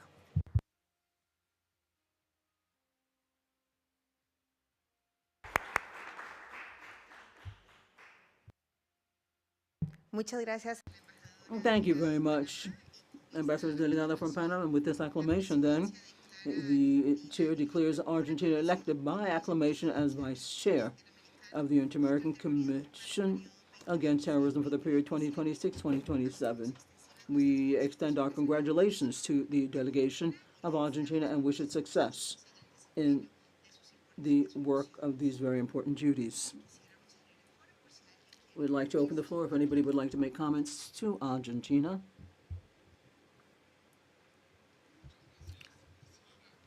Thank you very much, Madam Chairman, and thanks to all countries for their trust and for electing me by acclamation. We trust that with the chair of Peru, we're going to have an excellent work relations as we have had on many other topics, and we're going to be able to move ahead, as the permanent member of Chile said, and move on looking at all of the challenges the region confronts on these issues. I'd like to thank Chile for this two attempts or attacks that we had in 1993 and 4, and we still have a lot of ground to cover in Argentina, and the commitment that we still follow on that agenda item. Thank you very much for your commitment, and once again, full-fledged congratulations, and we wish you the best of success for your tenure. Now let's move on with our own agenda in consideration of the draft resolution entitled Commemoration of the 25th Anniversary of the Inter-American Democratic Charter, with the view to transmitting it to the 56th regular session of the General Assembly. This draft resolution was introduced by the delegation of Peru and is co-sponsored by the delegations of Argentina, Brazil, Canada, Chile, Colombia, Costa Rica, Ecuador, El Salvador, the United States of America, Guatemala, Guyana, Jamaica, Mexico, Panama, Paraguay, the Dominican Republic, St. Kitts and Nevis, Suriname, and Uruguay. To this end, I should like to give the floor to the delegation of Peru to share with this council a brief presentation of the draft resolution. Ambassador Coronado, you have the floor. Thank you very much, esteemed Chair. We would like to deeply thank all those members that have contributed with their comments and suggestions to strengthening the draft resolution commemoration of the 25th anniversary of the Inter-American Democratic Charter. And also, we would also like to share our thanks to the voluntary group on the follow-up group, that is to say, of the Inter-American Democratic Charter, chaired by the esteemed Ambassador of Guatemala, Claudio Escobar. As you all well know, the process began on the 5th of April with the first draft on the 15th of May. There was a second version fed into by the different views and the different perspectives of different member states. We firmly believe that this resolution and the commemorative day, and more than that, to have a commemoration in and of itself, means that there is a major opportunity to underscore the relevance of the Inter-American Democratic Charter and underscore our efforts to promote and protect the rule of law and democracy, as well as to recognize the importance of dialogue, cooperation, and multilateralism. Once again, Madam Chairman, we truly appreciate the support and the constructive contributions of all member states who are with us and have been with us on this process, and I'm quite sure that other members will join in before the General Assembly. As such, and finally, I would like to invite all to actively participate in all of the work in the commemoration in the month of September. I think that this is one of the celebrations and one of the most important commemorations that we have on the agenda of the organization for this year, given its significance, given its importance, and that the Charter has in all countries of the region. Thank you very much. Thank you very much, Ambassador Coronado.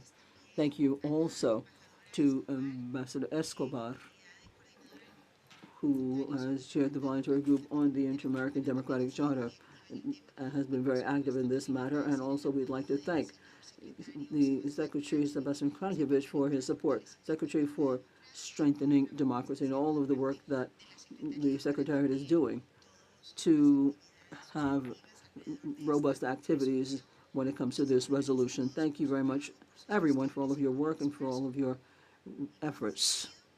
So in this regard, then, I should like to ask the Permanent Council if we can agree on the text of the draft resolution entitled Commemoration of the 25th Anniversary of the Inter-American Democratic Charter, contained in document CP/Doc 6204/26 Rev 1, and forwarded for consideration to the General Assembly at its 56th regular session.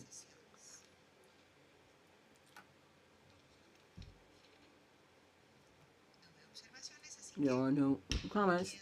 It is so agreed. The United States has the floor. Thank you very much, Madam Chair. The United States is pleased to have co-sponsored this resolution commemorating the 25th anniversary of the Inter-American Democratic Charter. The Democratic Charter remains one of the fundamental, foundational, principal political instruments of the inter-American system.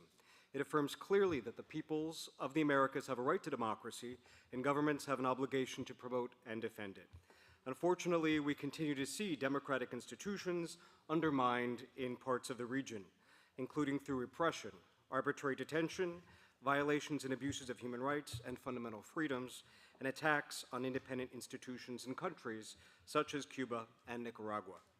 The 25th anniversary, therefore, provides an important opportunity not only to commemorate the Charter, but also to reaffirm its continued relevance and practical importance at a moment when democratic institutions across the hemisphere remain under pressure.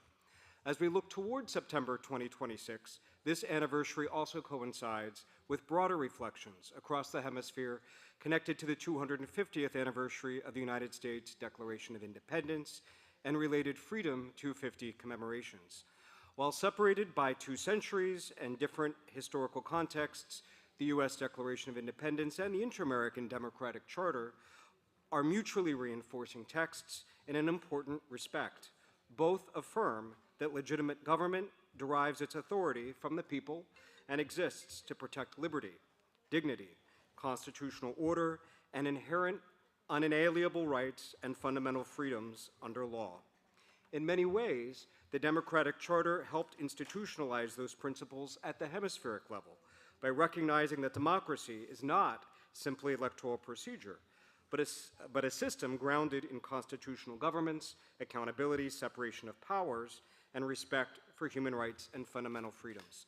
The United States believes that these anniversaries together provide an opportunity for serious reflection on democratic governance in the Americas, including the enduring reality that securing freedom requires that eternal vigilance and unwavering determination of all who cherish it. That reality remains true for all of us, but it is painfully relevant for those in our hemisphere suffering under political repression, censorship, arbitrary detention, and authoritarian rule. The United States looks forward to working with member states and the General Secretariat on meaningful commemorative activities during September 2026. Thank you. Muchísimas gracias. Thank you very much, United States. Ambassador Escobar from Guatemala has the floor. You have the floor, madam. Thank you very much, Madam Chairman. The delegation of Guatemala would like to express its recognition to the delegation of Peru for its leadership events behind this initiative and reconfirms its support for the commemoration of the Inter-American Democratic Charter. In this regard, then, our country is the chair of the voluntary group for the follow-up of the Inter-American Democratic Charter right now. And this is an opportunity where we promote dialogue, horizontal cooperation, and exchange of best practices amongst member states. From this opportunity and space, we promote academic activities with universities and organizations from civil society to promote knowledge and awareness of the principles in the Charter for Youth in the Americas. Guatemala knows the practical value of the Inter-American Democratic Charter. In 2023, our country went through some of the most delicate moments for their democratic institutions with the popular will expressed in the ballot box, and we had challenges that wanted to delegitimize the power at that time. And the acts of the Secretary General and the Permanent Council, based on the principles and mechanisms in the Charter, allowed us to preserve the constitutional order and to guarantee a democratic transition. This experience shows that the Charter is not just a declaration of principles, but it's a live and effective instrument to protect democracy. Guatemala truly appreciates the support in the hemisphere and the institutional commitment of the OAS representatives. In this 25th anniversary, Guatemala reaffirms that democracy is the indispensable basis for peace, sustainable development, and social justice. We would like to offer a clarion call to share multilateralism and political dialogue as the main channels for dealing with the challenges of our times, and that this commemoration be a renovation of our collective view to defend democracy and guarantee that future generations of the Americas live in free, inclusive, and fully democratic societies. Thank you very much. Thank you very much, Ambassador.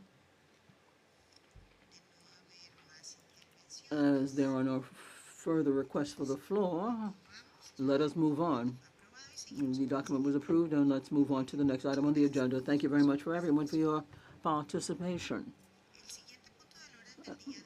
The next item of the agenda, in keeping with Articles 9 and 10 of the rules, considers the invitation to the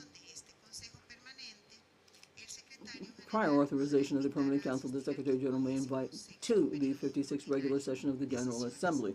That is to consider the list of observers and special guests. So in this regard, then, I should like to ask the Permanent Council whether we can approve the draft resolution attached to the report of the General Secretariat, circulated as document CP/Doc 6214/26, which has the consent of the government of the Republic of Panama in its capacity as the host of the next General Assembly, and authorize the Secretary General to invite as observers the entities, organizations, and special guests indicated therein.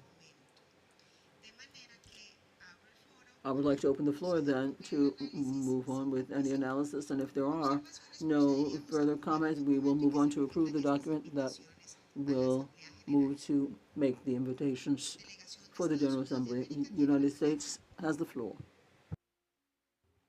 Thank you very much, Madam Chair. The United States recognizes the procedural nature of this draft resolution and appreciates Panama's leadership as host of the 56th regular session of the General Assembly.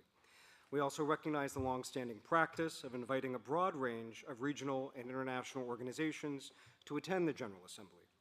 At the same time, the United States wishes to object to the inclusion of certain organizations included in the invitation list.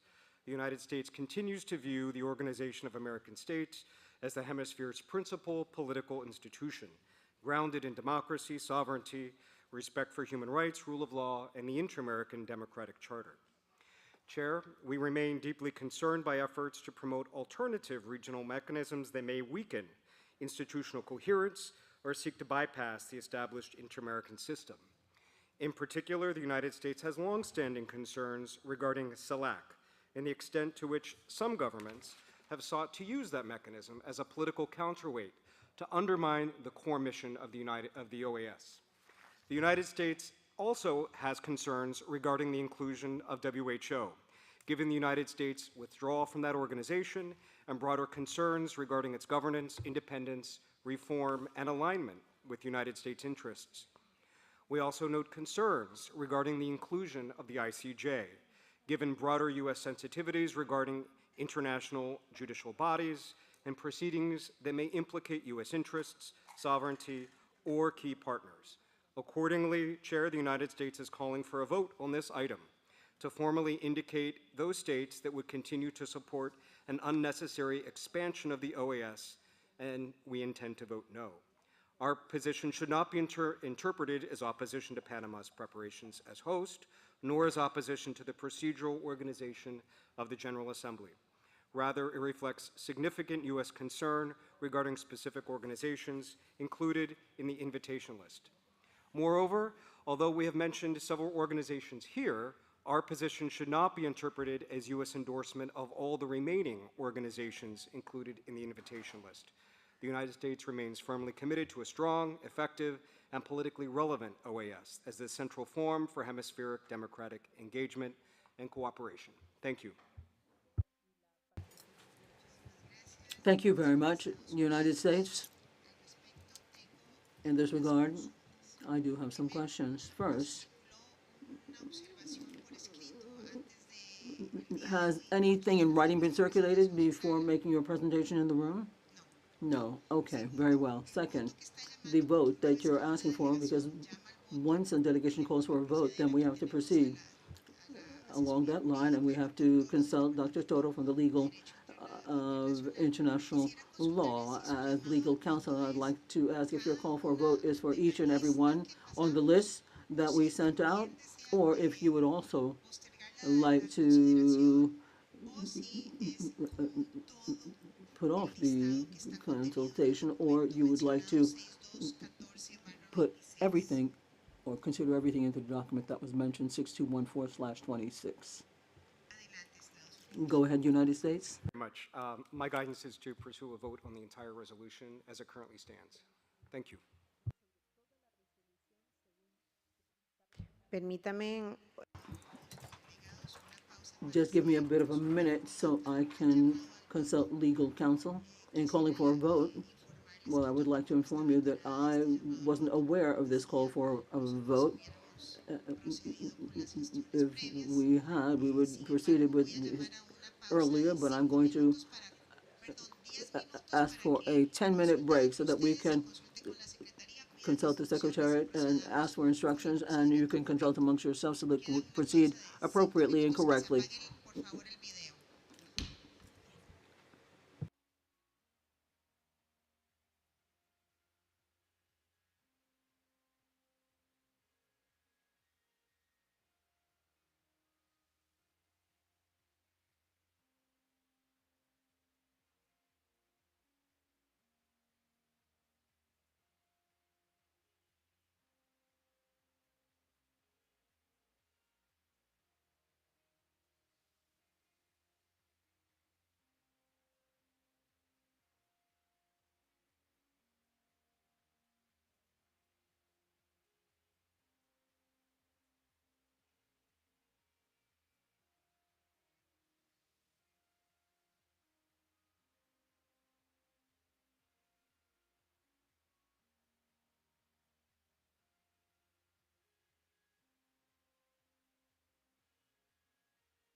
Ya podemos poner el video, ya estamos reanudando. Muchísimas gracias a Thank you very much. We can come back together. Thank you very much, everybody, for your very active exchange. We're going to move ahead now according to the rules and regulations. We are just confirming a quorum after our bit of a break.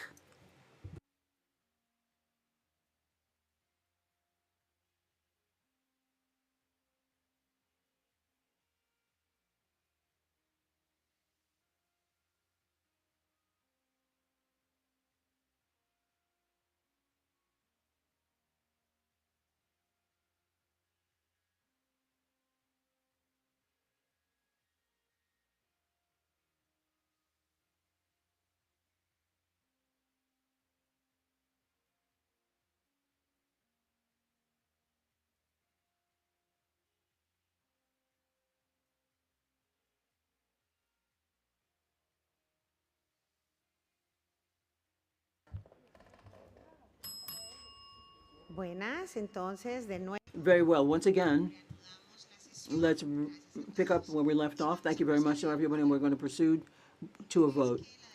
Once the delegation of the United States, unless somebody asks for the floor, we're going to pick up and begin with our vote. The question for the vote is, do we adopt or not the document contained in CP/Doc 6214/26?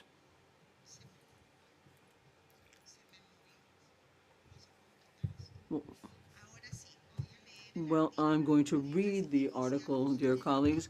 Let's begin with the article. We're going to implement 58 number B.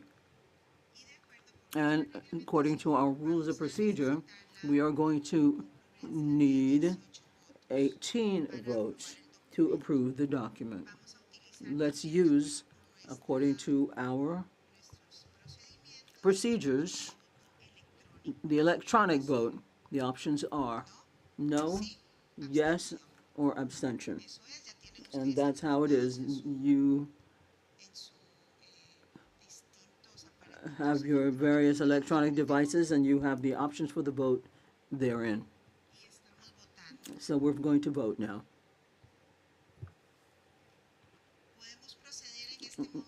Can we move on? Can we proceed to the vote? Let us proceed to the vote. Point of order. The vote has begun. We can't interrupt anything. We're going to round off the vote and then we'll open the floor for comments. Pueden votar no. You can vote no, yes, or abstention.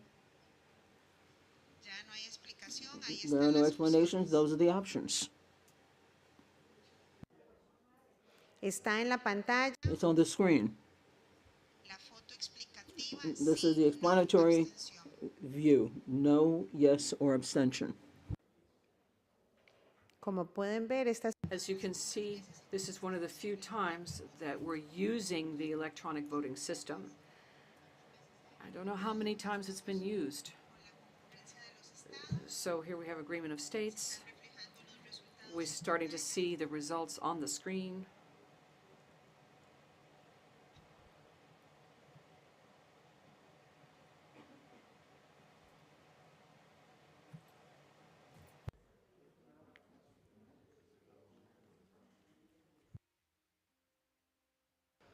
faltan estados. We're still missing a couple of member states that need to vote.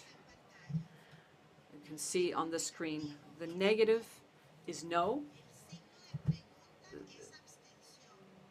The question is abstention, and positive is yes. There's no way of asking for the floor. If you need technical assistance, please raise your hand, and someone will come and, Mr. Fernando Soleil will come and help.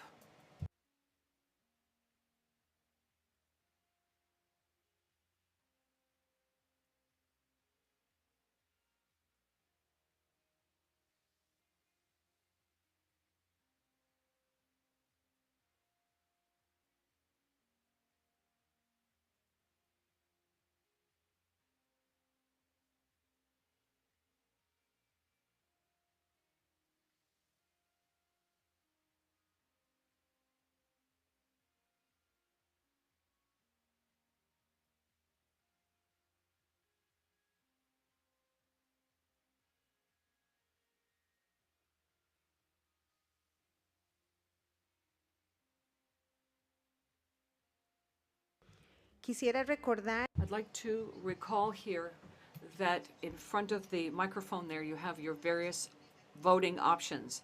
If it's a negative signal,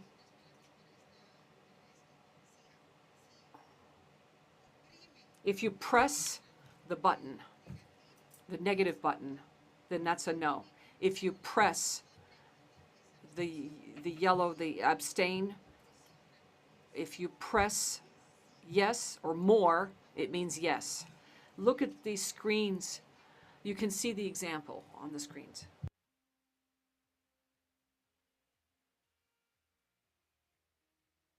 las tres únicas opciones de acuerdo con nuestras reformas son sí, no, abstención. Sí, no, abstención.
Distinguidos embajadores. Distinguished ambassadors, representatives, we cannot interrupt the vote. If anybody needs technical assistance and has a question, Fernando is running to come help you. Thank you so much to Fernando. Once again, there are three options. This is the second time we're using the electronic voting system, so we're allowing a little time for everyone to get to know the system. There's no timeline within which this has to take place. So we're being generous with the time because we understand that there are some questions. This has taken us all by surprise. None of us had planned to have a vote called on this item of the agenda. Neither the Secretariat nor the Chair nor member states had planned for this. This is an instruction from a member state that we need to respect. And we're trying to be generous, giving you a few more minutes.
Quisiera nada más recordar Just like to recall here that this is just the second time that we're using this electronic voting system. It's not a customary practice, but delegations in the room do need to take a position, vote.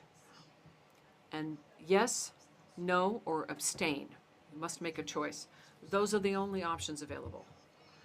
The only other option is they're not in the room, and it will be so reflected in the decision that's adopted. But delegations that are in the room must vote yes, no, or abstain.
vamos avanzando porque We're going to continue because, as I was saying, the only other option is that a delegation's not in the room, then they're not compelled.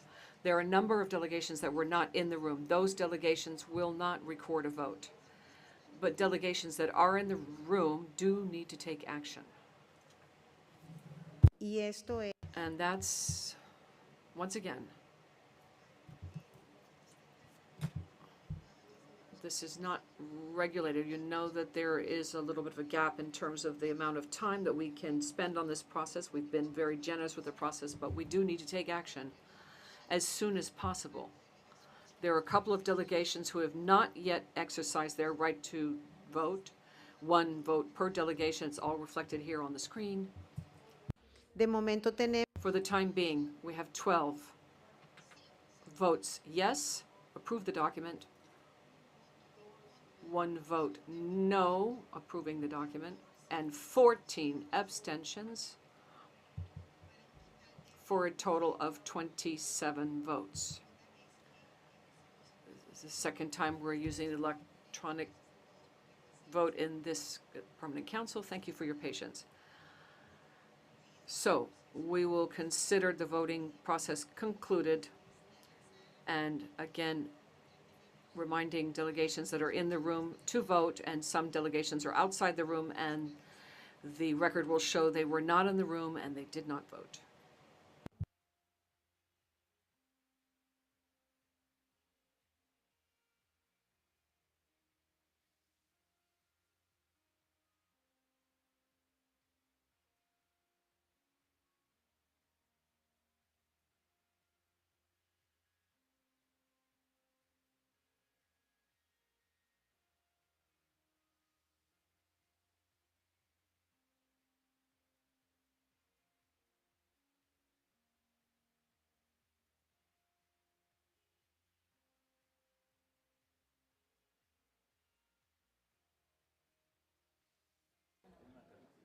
Ya votó para.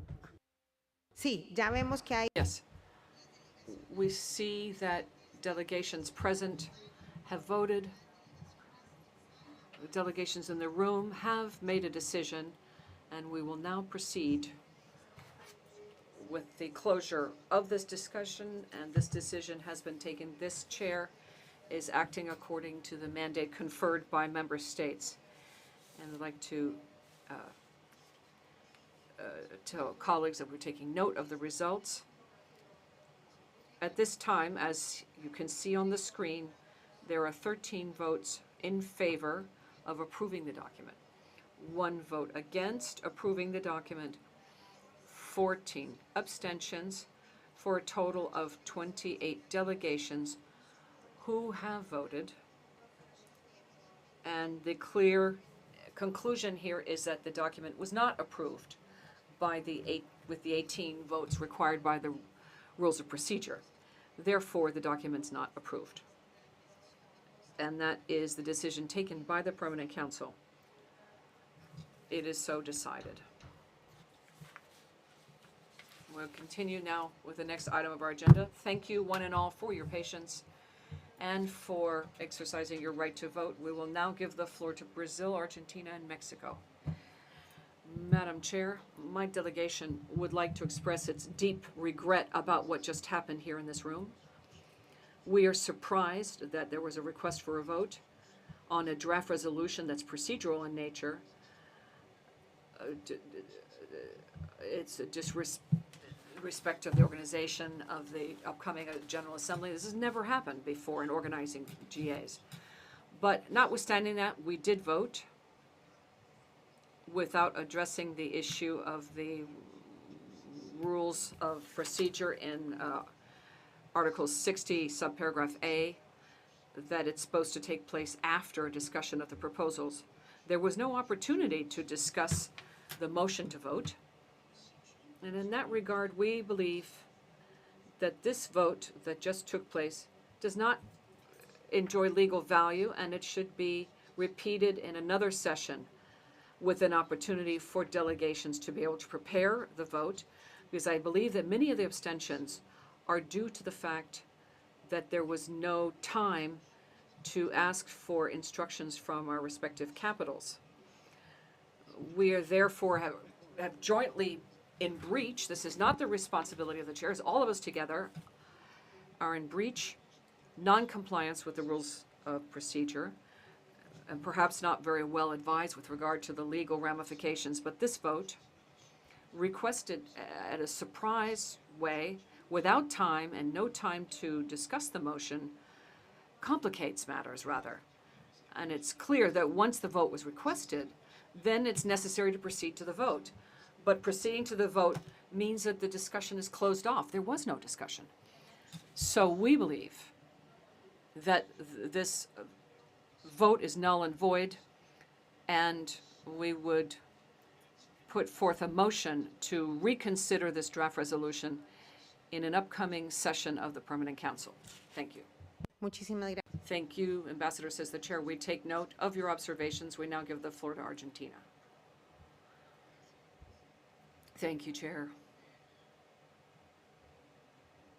Well, as is publicly known and known to all, we've tried to have conversations with colleagues prior to voting to try and find the best way to have a consensus, which is the role that we usually play whenever we can. There wasn't time. I don't know, of course, and I put this to discussion and to your leadership with regard to comply with the rules and procedures that you have to implement. But it is a political forum, and negotiations is the fundamental essence, the very essence of this structure.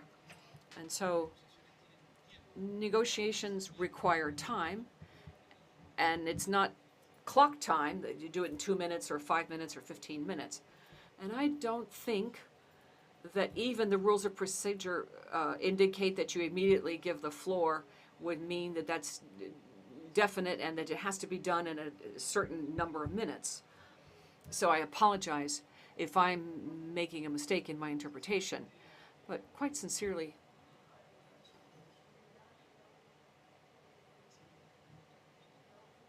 it's been frankly a very complicated moment. I had no way of asking for instructions in such a short period of time to then be able to discuss the topic.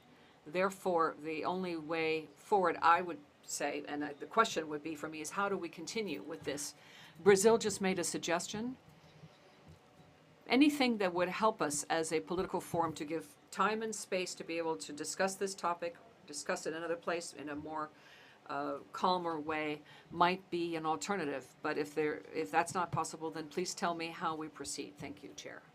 Muchísimas gracias. Thank you. Here, fortunately, although I'm also a lawyer, we have the institution and the only office of the institution that interprets the rules of procedures. There's no interpretation by any delegation arbitrarily or the chair. Rather, we need to give the floor to the Office of International Law, which fortunately is with us here in the room. And then we'll do, though, after we have the different delegations of which to speak. First, Antigua and Barbuda. I apologize. It was Mexico first. I apologize, Ambassador. Mexico, please. Yes, thank you very much, Madam Chair. We are before a very regrettable fact in this organization, which is setting a terrible precedent for the General Assembly, but also it's setting a precedent for the form and functioning of the organization. It's not possible for a multilateral body to not discuss one of its resolutions and then resorting to practices which we have a name for in Mexico, where you surprise, ambush, and then it's not possible to adopt a resolution without discussing anything first. I share the proposal put forth by the Ambassador of Brazil, that without going over the legal nature of this, but it's a practice that we need to eliminate. And if we accept this vote, we're setting a precedent for our assembly, which then becomes polarized and divided. And I can't support that. Thank you. Do we take note, Ambassador, of your observations? Antigua and Barbuda. Thank you, Madam Chair. Madam Chair, Antigua and Barbuda takes the floor to explain its vote. This vote came out of nowhere for us. We were blindsided by it. It just landed on us. We had no time for consultation and for instructions. And in this regard, we had no choice but to abstain. It is not that we're in favor or against, but we just had no time for consultations and for instructions from Capitol. Thank you, Madam Chair. Muchas gracias, Antigua. Thank you very much, Antigua Barbuda, for those observations. I give the floor to Uruguay. Madam Chair, we too regret this situation. We thought this was a deliberative body, a political body based on good faith, and we were quite surprised with regard to the good faith. Moreover, I think that the rules of procedure, and with all respect, and need to be interpreted in context. It's not dead letter, which is just applied in an automatic way. And following what some of our colleagues have said, Mexico, Argentina, Brazil, we could well have extended the time in good faith to be able to have consultations. That's first. It's a very negative precedent that's been set, especially when, as you yourself said, we always have said this should be a clear, safe space with clear rules where we present documents and they're ahead of time and negotiations take place ahead of time. Secondly, my country is at the helm of CELAC at this time, and so I can't accept the brief arguments presented by the delegation of the United States that we were playing a role of undermining the OAS or using the forum to create controversy within the organization. Quite to the contrary, my country on a daily basis makes an effort to create a space for dialogue, to build bridges, to contribute to multilateralism, actually, to lower polarization levels, to have a clear and rational voice. And in the exercise of the chairmanship of CELAC, and I think all the colleagues that belong to that organization would agree, and more. I spoke to the Secretary General of the OAS about the need for the two fora, which are complementary in nature, I would say. The two fora have more interaction. Therefore, I am involved in and affected by the argumentation that was made in order to justify this vote, which I don't agree with in any way. And finally, I'd like to leave with some additional information to be able to share with my capital about the situation and the course of action to follow. Thank you, Ambassador, for those observations. We take due note. Canada and then Chile. Thank you, Madam Chair. Canada would be remiss not to take the floor to join those who spoke before me to state simply that this was an extremely unusual process. Madam Chair, I have served as alternate representative and first secretary for 9 years, not consecutively, here at the mission of Canada to the OAS, and this was the first time that we were called to vote. And without understanding clearly the rules of the procedures, that were quite also very interesting, as this was an open vote, and Canada would have wished to understand the rules and the why for the open vote in this instance.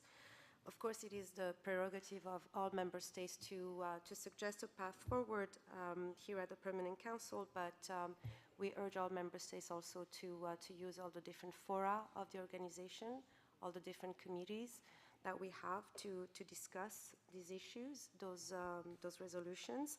And going forward, of course, we would like to hear from the Legal Secretariat more about the rules of procedures and how we proceed from here. Thank you very much.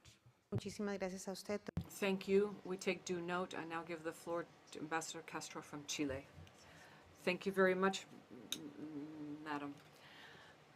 Given this vote, it's clear that there's a need for you to mandate the Legal Secretariat to look at the procedural change, or maybe look at the possibility of us voting, so it's the chair also have the possibility of operationalize the voting, or take the time that you believe is necessary, because that might actually safeguard what other colleagues have said with regard to the need to have enough time to consult our different governments.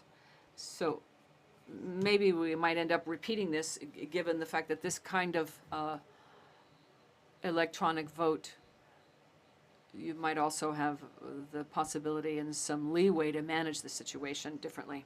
Thank you, Ambassador. I give the floor to Peru and then Jamaica.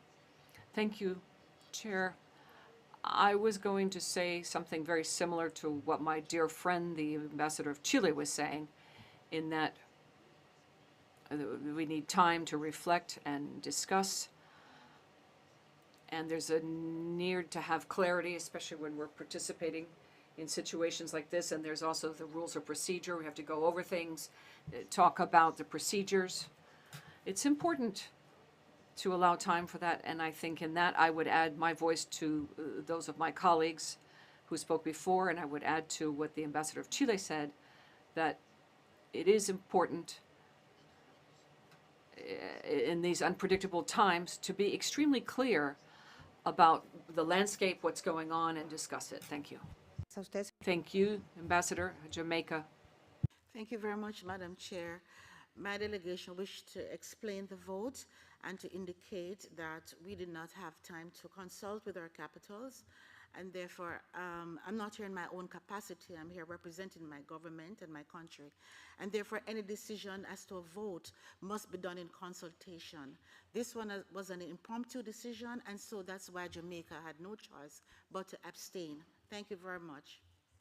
Muchas gracias. Tomamos debida nota. Thank you. We take due note of the explanation of vote. I'd like to clarify before giving the floor to Dr. Toro. The call for a vote by the delegation of the United States was not done with knowledge of the presidency either. Just for the record, I want to make that clear. And once a state calls for a vote, then the decision of the state, whether there's consultations beforehand or not, it's the prerogative of the delegation of the United States to call for a vote in the room.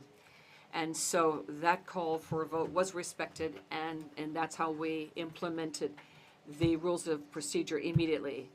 Coordination of the pause without the chair being able to guarantee that there might be a change in what was asked for. Rather, it was up to the chair to implement the delegation's call for a vote, and that's what was done. And I'd just like to say there are avenues for considering this in a future session. The fact that it would be annulled because there weren't enough instructions, we can't say that because of the result that the procedure was erroneous. There are options for the future, and that's why I want to give the floor to Dr. Toro, the interim director of the International Law Office. Thank you, Chair. Good afternoon. Based on Article 55 and Article 59, it is possible to reconsider a decision that was taken by the Council, and it needs to be done by way of a motion that any interested party can put on the table. And then we need a 2/3 vote of the representatives of member states. Thank you.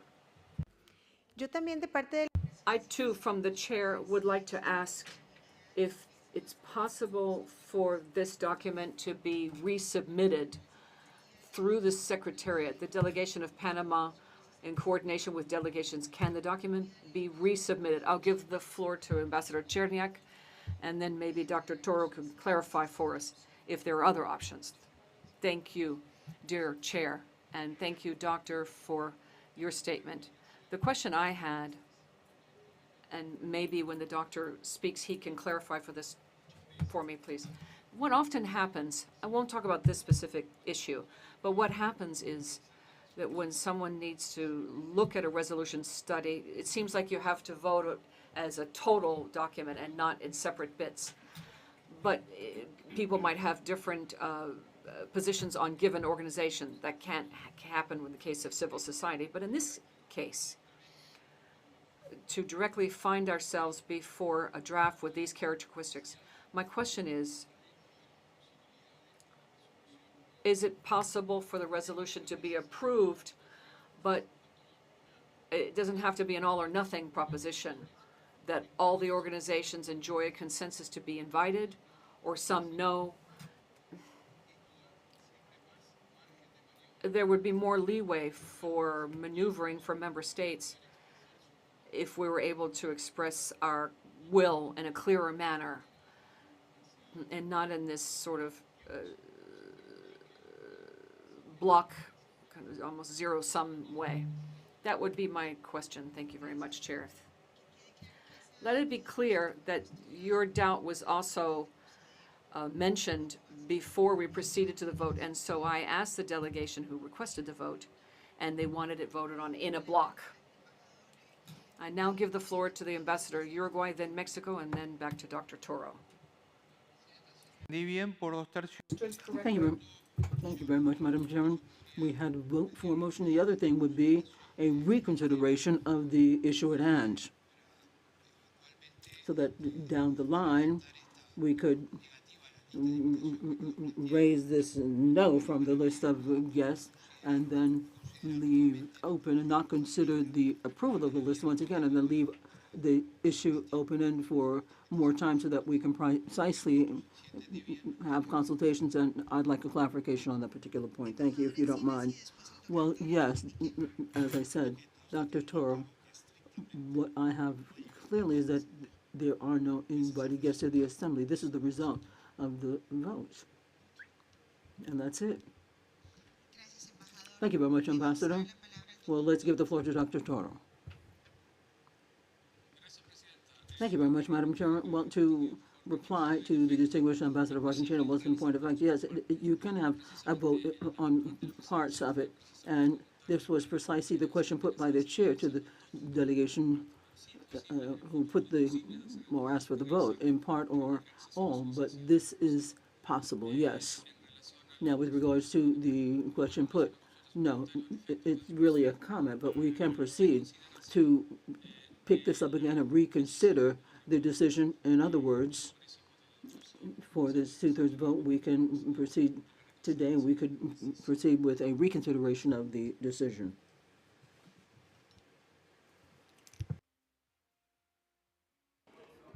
Si me permiten, If I don't want to go on for too long, we're going to continue looking at this point. Today, we're not going to annul the vote, nor are we going to reconsider anything.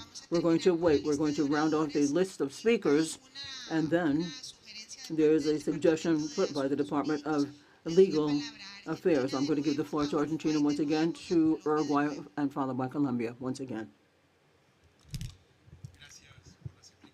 Thank you very much for the explanations, Doctor and Chair. I truly appreciate having consulted the legal counsel and the legal department. I continue to have some doubts on some of the issues, and I would like the doctor to clarify something for me. Now, maybe I'm the one who have lost it at this time of the day, but I do understand that if there wasn't time for consultations, now is not the time to try to do anything else. We have to have more time to talk about this and to dialogue amongst the parties, the capitals, and the members, so that today I think that the issue at hand cannot be looked at again. But my question is, if there was a motion with 2/3, if we can consider that this can be by organization and not altogether, because a motion of 2/3 not on the same resolution, but for each and every one of the organizations that are involved. And this is the question that I wanted to ask you. Thank you. Colombia. Thank you very much, Madam Chairman. And first and foremost, I wanted to thank the leadership of the chair with this request for the vote that we had. Now, my delegation understands that this is according to the rules of procedure, and that the consults are with legal counsel, despite the fact that we didn't have instructions. Nonetheless, our vote also was based on the fact that we belong to the same organizations, and we wanted to look at this as has been the case traditionally. Now, we understand in my delegation that we didn't get the necessary information on the possibility of going back to raise this issue again, and how it can be raised and how it can be voted on. It can be voted on by parts. This was clearly asked, so that we would propose that we round this topic off so that we can discuss maybe this behind closed doors in a more calm way, and we can see how we can make some progress. Thank you very much. Thank you very much, Colombia, for this suggestion. Let's give the floor to Chile. Chile has the floor. Thank you very much, Madam Chairman. I'm not going to say too much else, and we go along with Colombia, the possibility of having an opportunity to talk about this. And also, hopefully, we can clarify things, because on the one hand, we went to a vote looking at 2/3, and maybe we could change things if somebody is interested in that, but we do have to have a clear idea that given the remits or the next drafts, can we split things, either all or nothing, what we voted on before, so that this is our idea. Maybe we can come here and talk and come up with some kind of understanding based on the different positions. So that's all I wanted to say for now. Thank you. Thank you very much. Thank you very much. There are various options, and we are in the hands of your own motions for reconsideration. Even having a new document that can be presented, the council can go back and speak to this issue and speak to this topic. And the delegation of Panama has to be involved as well, because we can receive all the invitations separately, so that we would individualize things. The problem with one organization on the part of any state, maybe we would have the request again, so that we would go back and look at the invitations that the ambassador of Mexico said we have to have invited guests, and there are various ways of taking this topic on. So we're going to continue with this issue. There's a lot of time.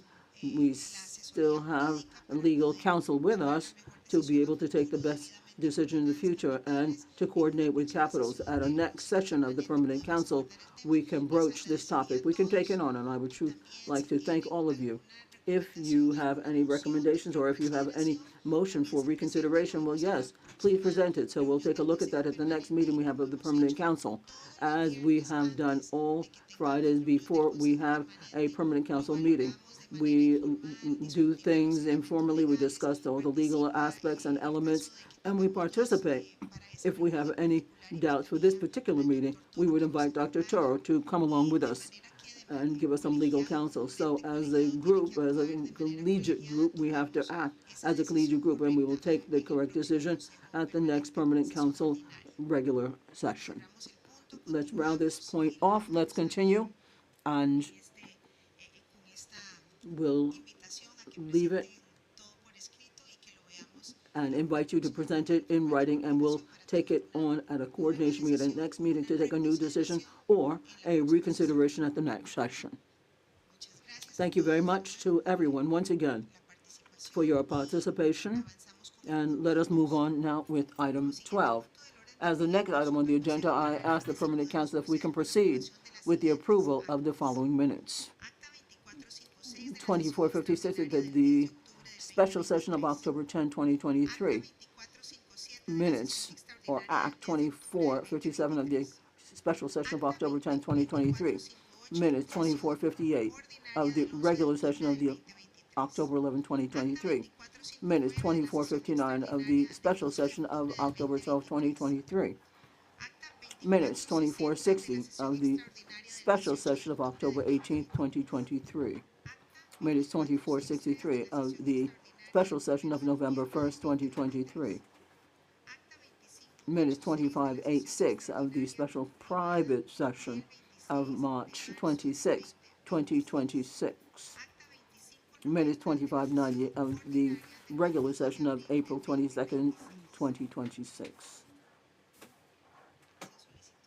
Without any request for the floor, I understand then that this is approved, with the approval of the council approved. With respect to Act 2586 of the special private meeting of the 26th of March, 2026, and based on the provisions of paragraph B of Article 69 of the Rules of Procedure, I ask the Permanent Council if it authorizes it to be a public, or of a public nature. As there are no requests for the floor, I do take it and understand that this proposal is agreed. It is so agreed. Other business. We have concluded our consideration of the items on the agenda of this meeting today, and before giving the floor to delegations wishing to refer to other business of a strictly informative nature, the chair would like to make the following announcements for consideration of all member states. Tomorrow, Thursday, at 10 a.m., in this very same room, the Permanent Council will receive, in a special meeting, His Excellency Mr. Javier Martinez Acha Vasquez, Minister of Foreign Affairs of the Republic of Panama, in the context of the preparations for the 56th regular session of the General Assembly. We thank all delegations for their participation in that meeting.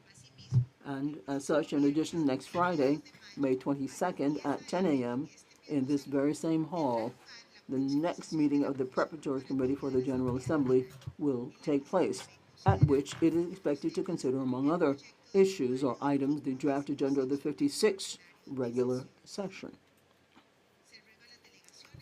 Delegations that still have requests for the inclusion of items for the committee's consideration to please submit them as soon as possible, so that they could be circulated by the Secretariat in a timely manner and incorporated in a revised version of the draft agenda, so that delegations would have such information in good time.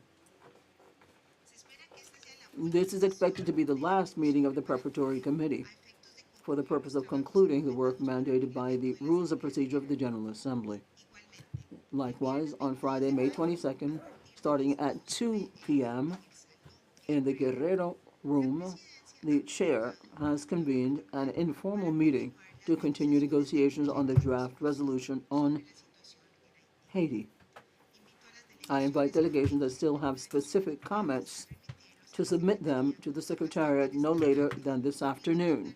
in order to have the most up-to-date version of the text possible and to move forward, if possible, towards a consensus among delegations with regards to this topic. Next week, no meetings of the Permanent Council are scheduled. Nonetheless, a session of the General Commission is scheduled, which will take place on Wednesday, 27th of May at 10 a.m. in this very same hall. The Secretariat will be circulating the corresponding call tomorrow, taking into account that Monday will be an official holiday. At that meeting, it is expected to consider the annual reports to the General Assembly of the Pan American Institute of Geography and History and the Inter-American Commission of Women, as well as, possibly, the declaration that is being negotiated within the context of the Inter-American Group on Mental Health, chaired by Brazil. Having made these announcements, I give the floor to those delegations who might wish to refer to other matters of a strictly informational nature. It is recalled that, in accordance with paragraph C of Rule 45 of the Rules of Procedure, the Chair will call to order any representative whose intervention exceeds that informative nature. Delegations are requested to adhere to that provision. Likewise, it is recalled that there are established channels to address those matters that are not of a strictly informative nature, including, and we said this at other meetings, requesting their timely inclusion in the agenda of a regular session in accordance with the rules of procedure, promote the convening of a special session, or raise them within the context of the corresponding committees. If there are any requests for the floor is open. Spain has the floor. Thank you very much, Madam Chairman. I don't want to abuse time, but just for information, the first is that we have a new addition for the course for genders and operations with Spain, with the cooperation with the Inter-American Defense Board. The course will be addressed to members of the armed forces and security forces, as well as to other civilians that are related with the idea and the execution of these issues. And the IDB has 150 spots, and it will be held between September and November, and will give a certificate which is recognized by the United Nations. And now, with regards to next week, I would like to cordially invite the two conference recognizing the role of Spain in the independence of the United States, which is devoted to Bernardo de Galvez and to the contribution that Spain made to the independence of the United States. I would like to invite you. This is within the commemorative events of the 250 years of independence of the United States. And the mission of Spain is organizing this with the mission of the United States to the OAS for the 26th of May at 4 p.m. in the Museum of Art of the Americas of the OAS. And then lastly, on the 27th of May, there's also the invitation that I should like to invite all of you to on feminist architecture. This will be a conference that will be by the Minister of Equality, Ana Redondo, who will be at the Organization of American States at that time. Thank you very much. Thank you very much, Ambassador Monton. Colombia has the floor. Thank you very much, Madam Chairman. Very briefly, I just wanted to remind everybody tomorrow we will be rounding off the cycle for Spanish, and this will take place in the Mission of Colombia at 5 p.m. So at 5 p.m., we don't want anybody to mistake things, but it will be at 5 p.m. Thank you very much for the invitation to the closing of that cycle. Without any further requests for the floor, we would like to thank all delegations for their participation in today's meeting. The meeting is adjourned.